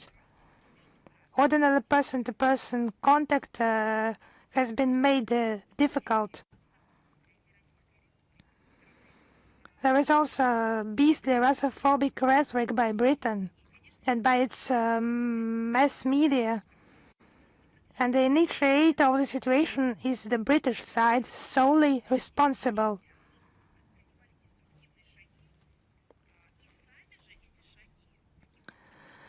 For decades, destructive steps have deliberately been taken and loudly publicized. They have been so proud of them. Those long-standing provocative propaganda efforts at turning British citizens and governments of third countries against Russia. Some demands to sever contacts, to stop the implementation of agreements, and to dismantle the military and diplomatic communication channels.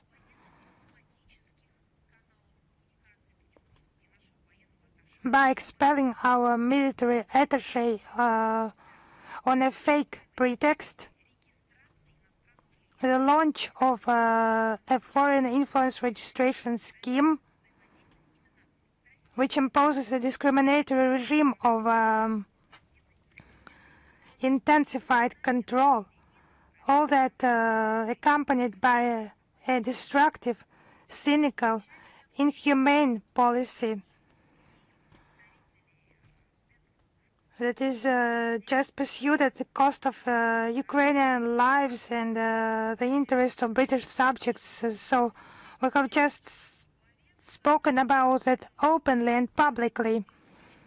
The new cabinet, led by Andy Burnham, hypothetically had a chance to start from a clean slate, but it was hypothetical.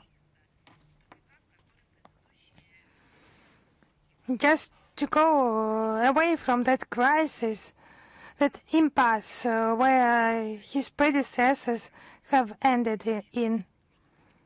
Whether he had some possibility to choose negotiations, but he has chosen just simple, I don't know, dangerous way of further escalation of the Ukrainian crisis and Russian policy that has become a true Russophobia. For example, the Burnham government has started to demonstrate obvious closeness to the terrorist regime in Kiev, announcing new arms shipments, supporting various anti-Russian coalitions, and supporting its European partners to get involved in the conflict even more. So now the UK Prime Minister made his first foreign visit not to Washington and not to Western Europe, but it's just clear lies and historic contradictions, but he goes to Kiev. So now that's the new partner of London, and he has promised to assist the head of the terrorist regime with the production of Scalpers, Storm Shadow missiles, but that I have said about it in detail, to be used to strike against civilian targets in Russia, but strikes against civilian population, against children, for the British money, for his money, just no disapproval, no words about human rights have been said, neither to the Kiev regime or to his own compatriots. London has gained access to Ukrainian combat data to train military artificial intelligence models. No one has remembered even the human rights. It's a clear demonstration of the policy conducted by Great Britain. It's clear support of terrorism, its sponsorship and the destruction of civilian population. Direct sponsorship of terrorism. It's just not about bad or good relations of Moscow and London. It's just another stage of a problem. By persisting with the current policy, the United Kingdom is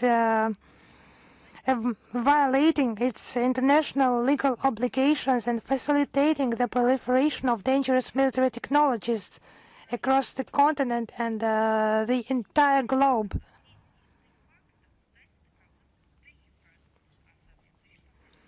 Its transformation from a de facto accomplice in aggression into a de jure one, and the consequences will follow. We have also mentioned that, and ordinary British citizens, they seem unaware of such a policy by official London. They are talking about some democratic policy, and bin Laden also used to adhere to that democratic policy. I remember those articles in the Western mass media outlets. Just the British citizens are not asked about that, and the existentially important decisions are taken without consulting the ordinary citizens. And regarding the media blockade in Britain, in the media, they have no idea what the Kiev regime really is.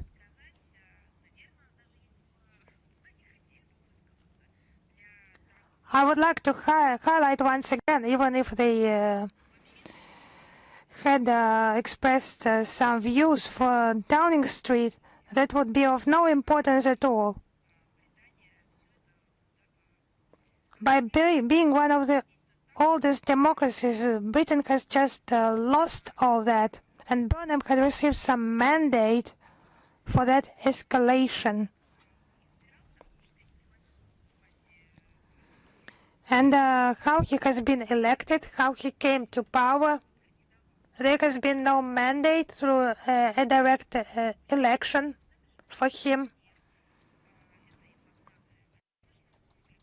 Now that's the British establishment, the magnates of military-industrial complex and immoral start-uppers in the high-tech sphere. They are just celebrating while London politicians score points among their own kind on the international stage and convince their own population of the existence of some mythical defense dividend. I have seen such headlines. It's also the tragedy of London. It's historical thing, the involvement of Britain in terrorist attacks against Russian citizens. Unfortunately, I follow your news, the news of your channel. It deliberately, we would leave it for discussion, of course, but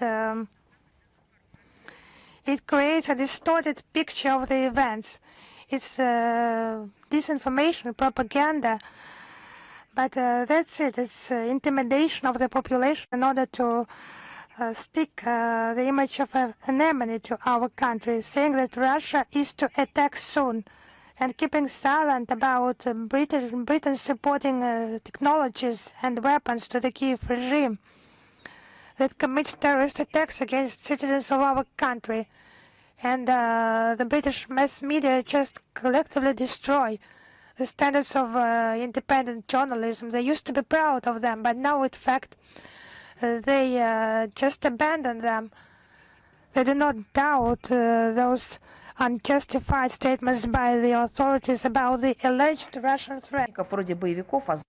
We're talking about militants of Azov, for example. They clearly forgot that they recently were talking about the neo-Nazi nature of these formations, or just remember, for example, how they talked, how they praised the atrocities of Banderites that cannot provoke anything but condemnation, because it's a criminal activity. Take cyber fraud, terrorist attacks, recklessness of Ukrainian militants. All of this is covered in one and only way.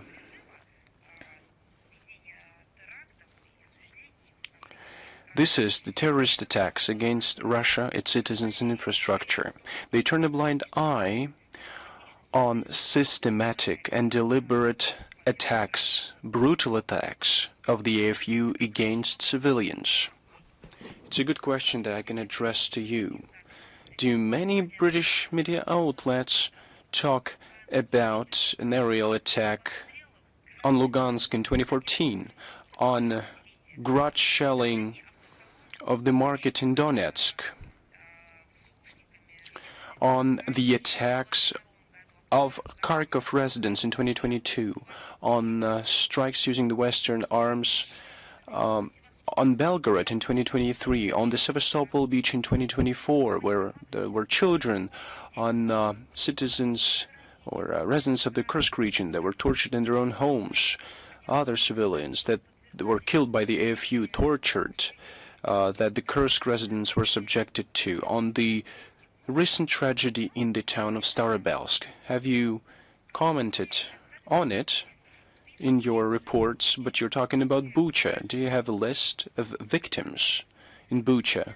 Can you provide names, full names, places of their burial? No, you can't. The British officials are visiting this place, but you don't talk in detail what happened there in reality. It was a act and provocation organized by Britain and Ukraine.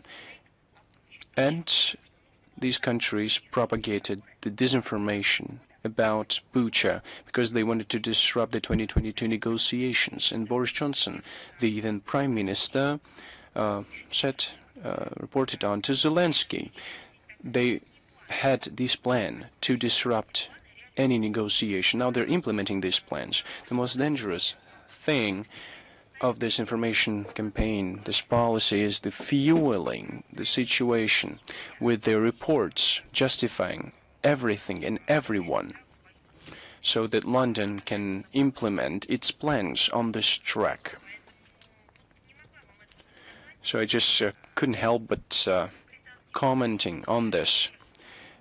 British journalists are confusing restraint with something else, are scoffing at our clarification of what such policies can lead to by London, and that they are just distorting everything.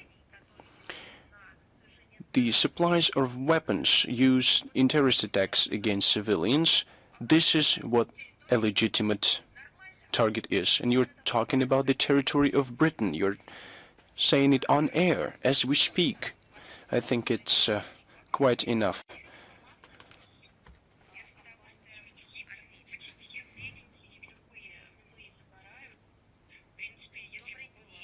Good afternoon. I'd like to apologize. I'd like to clarify. It's just I've heard just some comment from another journalist. But do you have any other questions to me today? Any additional questions? Some follow-up questions, maybe? Maybe you can say something to the new Prime Minister. You think it hasn't been enough? And the question is, can you deliver any messages to the new Prime Minister? Well, I've done enough. Well, thank you. Thank you. If you wish, we can provide you with more information on the matters that are of interest to you. If you are willing to receive this information, you're brave enough to report on it. Do we have a news front with us? Just one question, Madam Zakharova. Good afternoon. If I don't sound quite clear, I apologize. I've just been to the dentist. The Finnish president called upon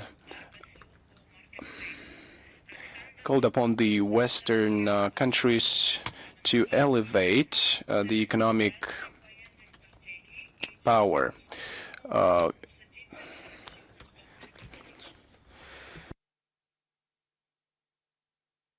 President of Finland called upon the West to more actively fuel the Kiev with long-range weapons to elevate the economic power of conflict, justifying the AFU strikes on marketplaces. Stubb said that the AFU attacks on Wildberries was reasonable military strategy and the only means to bring Russia to a negotiating table. Would you call it when president of one country calls upon collective joint efforts of other countries to launch strikes on other sovereign states? How can Russia assess this assessment of Alexander Stubb? What consequences can Finland expect? Well, Mr. Medvedev has already said that it is not acceptable if the head of the state says something like that, and he's not showing respect to the people that elected him. The citizens of Finland elected a president who would treat them with respect. They couldn't even think that he would diminish their interests by propagating xenophobia. By doing some statements, he is shaming his own people, his nation. Did the Finnish people give such authorities to Alexander Stubb? Oh, well, you should ask them. As far as I know, they didn't, because there was nothing of that sort in his pledges and promises. He said that Finland would prosper, that business will be strengthened, but this runs counter to everything he said. What is happening now runs counter to everything he had said during the run-up campaign. This is a monstrous, bordering with neo-Nazism stances propagated in the media of Finland, and they don't even notice how vulgar it is and how incompatible it is with the position that he's now in. He promotes this position at multilateral platforms when talking to his allies. When he visited Ukraine on the day of its independence,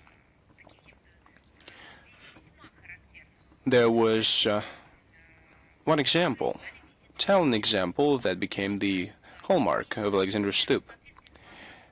He does not act in accordance with the purview that the Finnish people gave him when they voted for him. He acts in accordance with the role given to him by NATO. The Finnish people weren't asked whether they want to be in NATO. It's now the burden that Finland bears, that Alexander Stubb is bearing, and he should act in accordance with it as a young NATO member. He justifies the Kiev regime in the terrorist attacks and even encourages this regime to carry out new attacks, calls upon third countries to support these attacks, and tries to put Finland on the list of those complicit in the attacks and share the responsibility for the attacks. But he's keeping silent about it. But one should remember what it is. We believe that Alexander Stubb should realize that marketplace storages that you talked about, any other storages of any other shopping centers that are attacked by the FU in recent days, are pure civilian facilities. There you would only see civilians working.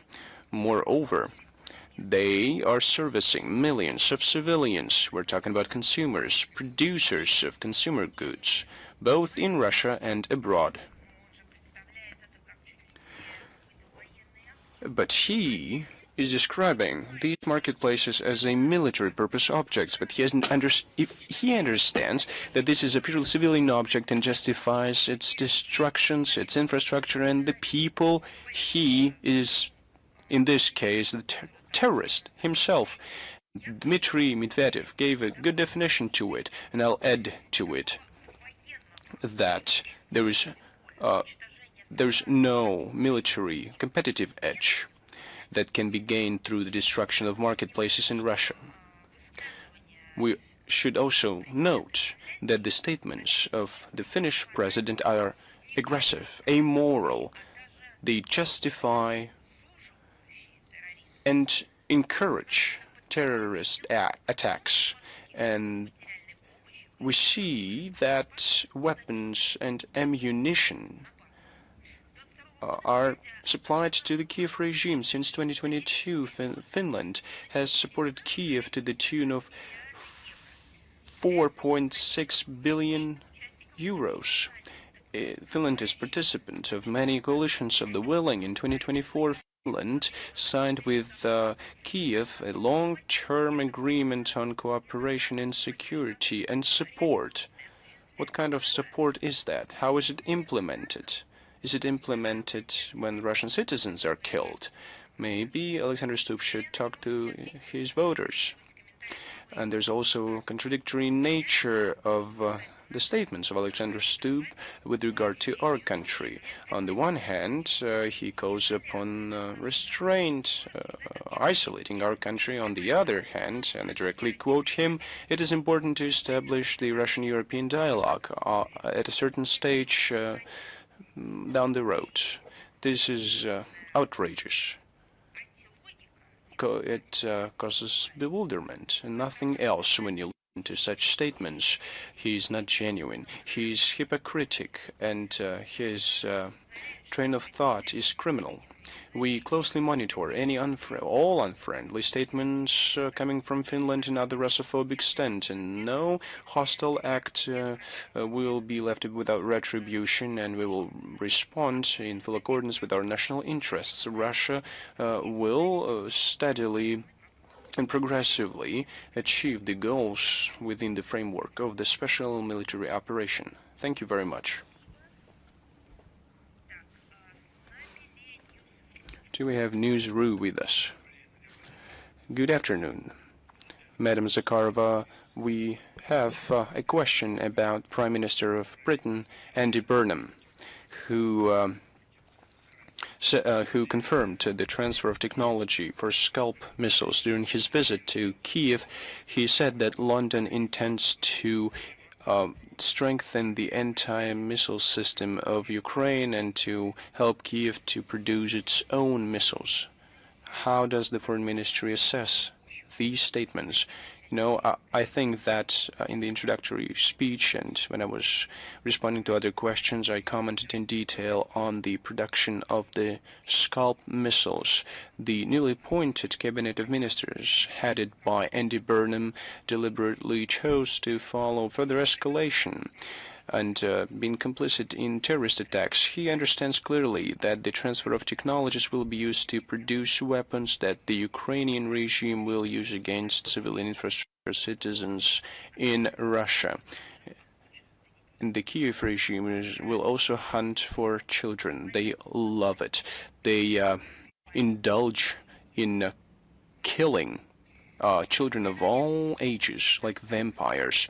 So the Great Britain approaches the stage where it will become de facto or de jure and de facto accomplice in these crimes. I think this is seems to be the ambition of the new government of Great Britain. So it wants to play that role, but well, you'll see corresponding consequences of such policies. Do you have any other questions? They also talked about the idea of stopping Russia from preventing Russia from producing its own missiles. But what would be our reaction to it? Well, the reaction will be given by relevant agencies. This is our security services purview. Do we have Al-Mayadin with us? Al-Mayadin Agency. Good afternoon, Madam Zakharova. Prime Minister of Israel, Benjamin Netanyahu, said recently that Israel, the U.S., Turkey, and Russia have reached an agreement on segmenting or on sharing the influence in Syria. Even before the Bashar Assad's regime fell. How would you comment on it? I've heard this comments, but I didn't see any verifiable proof, so I don't think it would be reasonable to comment this gossips. If you are able to find a quote, please send it to us and we'll come back to it. I'd like to remind you that Russia treats with respect the territorial sovereignty of all countries of the world. We don't talk in terms of neo-colonialism, like sharing the influence, spheres of influence. Our country establishes relations with its partners on the equitable and mutually respectful, beneficial footing. We have a long, rich history with the leadership of Syria. We are linked by a long history of friendship and cooperation. Russia promotes the idea where territory of Syria is not used as an arena for geopolitical cooperation or some kind of other games between other countries. We think that the common responsibility of our constructive states in the region of the Middle East and beyond to avoid any steps that can provoke another round of escalation in Syria. We believe that it is necessary to consolidate international efforts to help Damascus to recuperate and reach sustainable normalization. Thank you. Thank you very much. We have the Verelk Agency with us. Good afternoon, Madam Zakharova. You've answered a part of my questions, but you wanted to ask something else, right? Yes. Well, I don't mind. Shoot. Well, there have been a lot of statements with regard to the EAEU, but could you comment on Armenia's membership in the CSTO and with regard to South Caucasus Railway? Can you comment on that? As far as the first part of your question goes, I've already answered it to Lenturu. As far as South Caucasus Railway goes, we've given detailed explanation on that yesterday, but let me remind you of that. On the sidelines of the Eurasian Intergovernmental Council in Chulpona Town, August 6th to 7th this year, Deputy Chairman of the Government of the Russian Federation, Alexei Overchuk, commented on it. It was also commented on by Minister of the Economic Development of the Russian Federation, Maxim Reshetnikov. I'd like to remind you that the South Caucasus Railway is maximally responsible in fulfilling its duties. It has invested over 30 billion rubles, including in modernization of rolling stocks. It is important that the schedule was adjusted at the request of the Armenian side. The competency of Russian railway specialists helped Armenia to maintain competitive edge that today allowed to talk about unblocking communications in the region. The arguments of Yerevan that the Russian concession allegedly prevents Armenia from becoming the participant of logistical initiative does not correspond to reality. I think it is shameful to listen to it. All the clarifications have been given at all official levels, but Armenia is finding it hard to give any counter-arguments because there are no counter-arguments. Earlier, the issue on the transfer of the concession to anyone else was not put in light. It is highly likely that one can believe that the Armenian leadership is just being blackmailed. They're requesting it to remove the Russian factor in the transportation sector, and in exchange, they're promised multi-million investment and part in the projects, the economic viability of which is hardly seen. Well, these are dirty games of Western capitals to remove Russia from South Caucasus, so everyone understands what's happening there. If the Armenian leadership is okay with such arguments, well, I think first you should construct something of your own before you refuse something else that you already have that was given to you by your partners. Before you make any public statements, the partners sit at the table and in a business-like manner they discuss the current issues. They remove concerns. If there is an interest, as they claim in Yerevan, we can find a solution in a friendly key. Nord Stream. I have one question about Nord Stream. Can Germany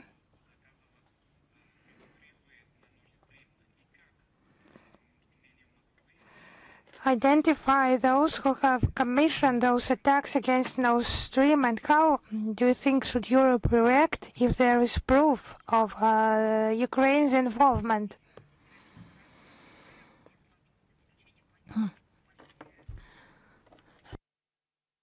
As we have already stated at one of recent briefings, the German Federal Prosecutor's Office has already issued an indictment against some Serhiy K. for collaborating some documents. You should not think that we have received it by some illegal means. No. As stated by the Ukrainian prosecutors, that he committed that crime, and one of his accomplices has also been detained recently in Croatia. This investigation is underway for as much as 4 years, and we continue to support the punishment for its perpetrators and for those who have commanded that attack. We have done our best for this investigation to be international, transparent, as they like to say in the West, and conducted by specialists and not by politicians. We have proposed to conduct this investigation under the auspices of the UN, and that has been done at the UN Security Council meeting by Mr. Nebenze. But who was against that? Germany's Western allies, and as for the European countries, the attitude is often politicized and driven by expediency. Polish Prime Minister Donald Tusk called for halting the prosecution of the suspect involved in the pipeline sabotage and elevating them nearly to the status of modern-day heroes. Maybe Poland will award them the Eagle Order or the Order of the Two Eagles. It's their business, but any person who respects international law and national law knows that the destruction of civilian infrastructure, deliberately or indeliberately, is a terrorist attack. Investigation of such a terrorist attack that has brought so much environmental damage to the Baltic Sea. I'm not talking about flora and fauna, although all that should be mentioned, but that inflicted long-term, mid-term, and short-term damage to energy security of the relevant countries and the European continent and the entire world. And now those consequences are not just decreasing, but they are being manifested even more. So that should be investigated and not written off due to some circumstances against Russia, and it was actually against Germany primarily. So I know that logics, we mention that daily, but it's the true Nazi logics. When a crime is justified, if it is committed against people of certain nationality. Thank you. Thank you. Is Embassy Live with us? Yes. Hello, Madam Zakharova. Hello, dear colleagues. Embassy Live media outlet. We have 2 questions on the 24th of August. Zelensky called on China to use its influence to cool the ardor, as they say, of Russian President Vladimir Putin amidst renewed nuclear rhetoric. So why are those claims addressed to Beijing and not to Russian officials directly? And is China ready to play the de-escalating role here? So we should seek for a reply with Zelensky or with his patrons. If he has made this statement, but it's just beyond adequacy, logics, and decency. It's not applicable to Zelensky. Those illegitimate and with a lot of problems with legitimacy. That leader, he makes commands to leaders of different countries and requests, demands. It's unclear why. To do something with regard to other states, also sovereign states, their leaders. These are manifestations of a monster created by the West, and then he overgrew his creators.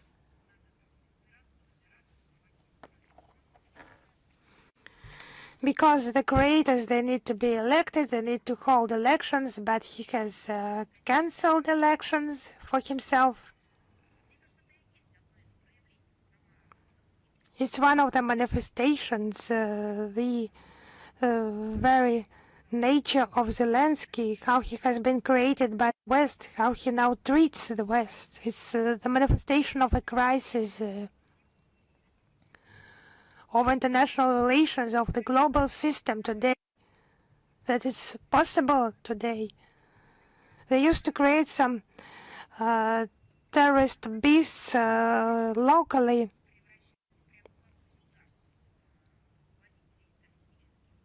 But now, just without training, turning him into a head of the state.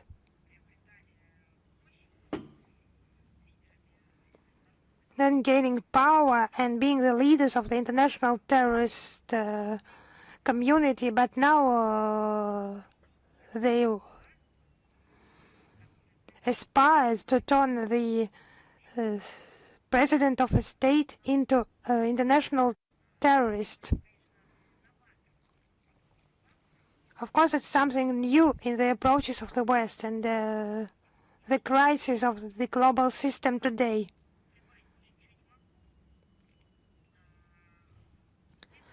So I can add nothing here, but let us mention our relations with China.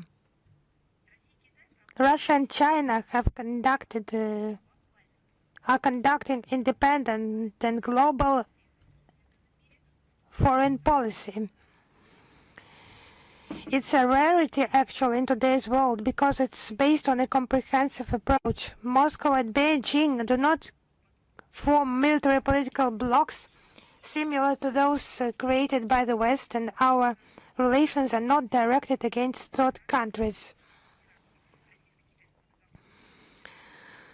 All that is enshrined in the clear legal framework of the Russian-Chinese Treaty of Good Neighborliness, Friendship and Cooperation, the 25th anniversary of which we are marking this year.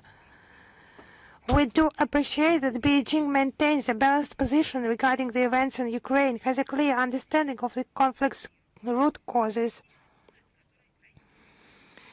and has always advocated the assistance to peaceful solution. That's the assistance that Zelensky and his puppet masters lack. They obstruct a comprehensive and long-term resolution to the crisis. But that's actually weird for Zelensky, even that he even had the determination for such statements.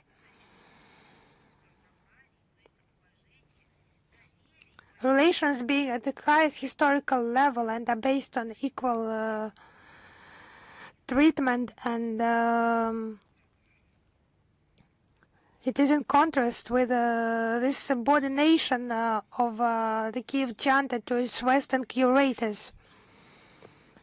So my next question, how would you comment on the statements by Azerbaijan Ambassador Rahman Mustafayev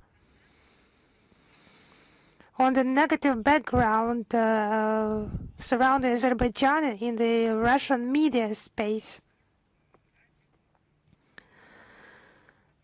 Actually, I can quote a positive background for Azerbaijan created by Sputnik information agency. It's not just an example of quality journalism, but an example of participation in the creation of, so to say, constructive background and information media background to facilitate international relations. There were no questions raised by the Azerbaijan side there, but unfortunately the Azerbaijan side closed.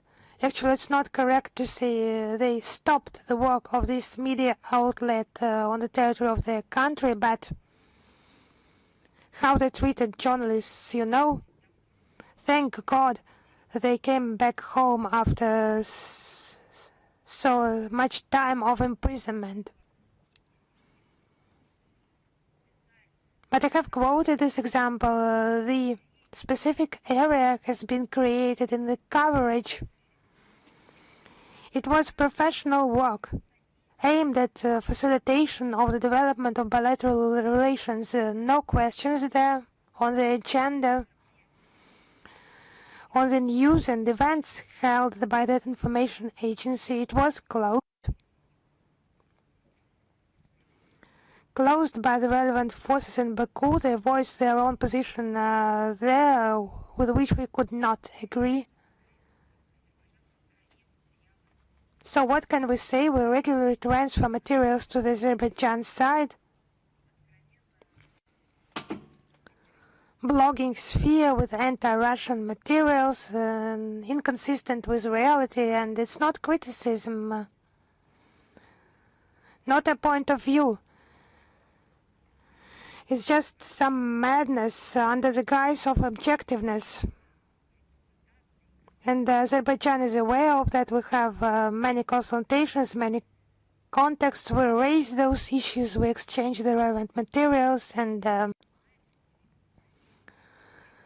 I'm sure the Azerbaijan ambassador in Moscow is well aware of how we facilitate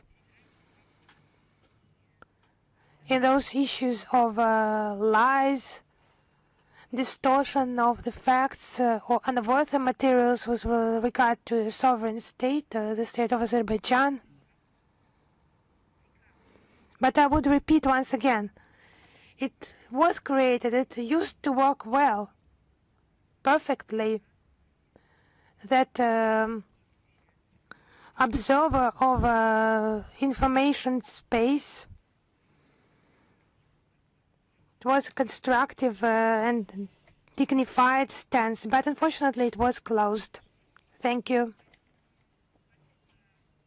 So I can only agree that the situation in the media sphere, it needs to be rectified.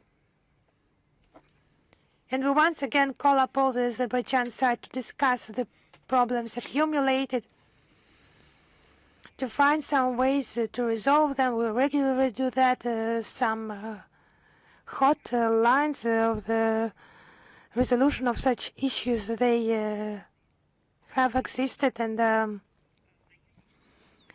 that approach would be in accordance with the letter and spirit of the declaration signed in 2022 on the 22nd of February by the presidents of our countries, and in Russia,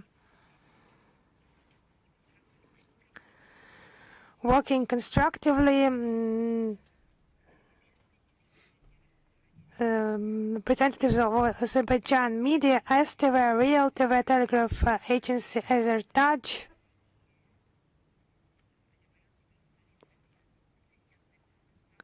we have held conferences with Azerbaijan journalists, media forums, round tables. So you understand all that it can be developed and it should be developed in this area, and all the questions, issues that arise should be resolved with mutual respect and constructively. So I'm sure that the Azerbaijan ambassador, the incumbent and the previous one, they just know about this constructive interaction experience. Thank you. Thank you. Is Bolt News with us, if that's it for you? Yes, hello, Madam Zakharova. The colleagues have already asked a similar question, and you have replied in detail. Thank you very much. Thank you, dear colleagues. Goodbye to you then. And as far as I understand, the next briefing will be held in Vladivostok on the sidelines of the Economic Forum. So, prosperity to you. See you again.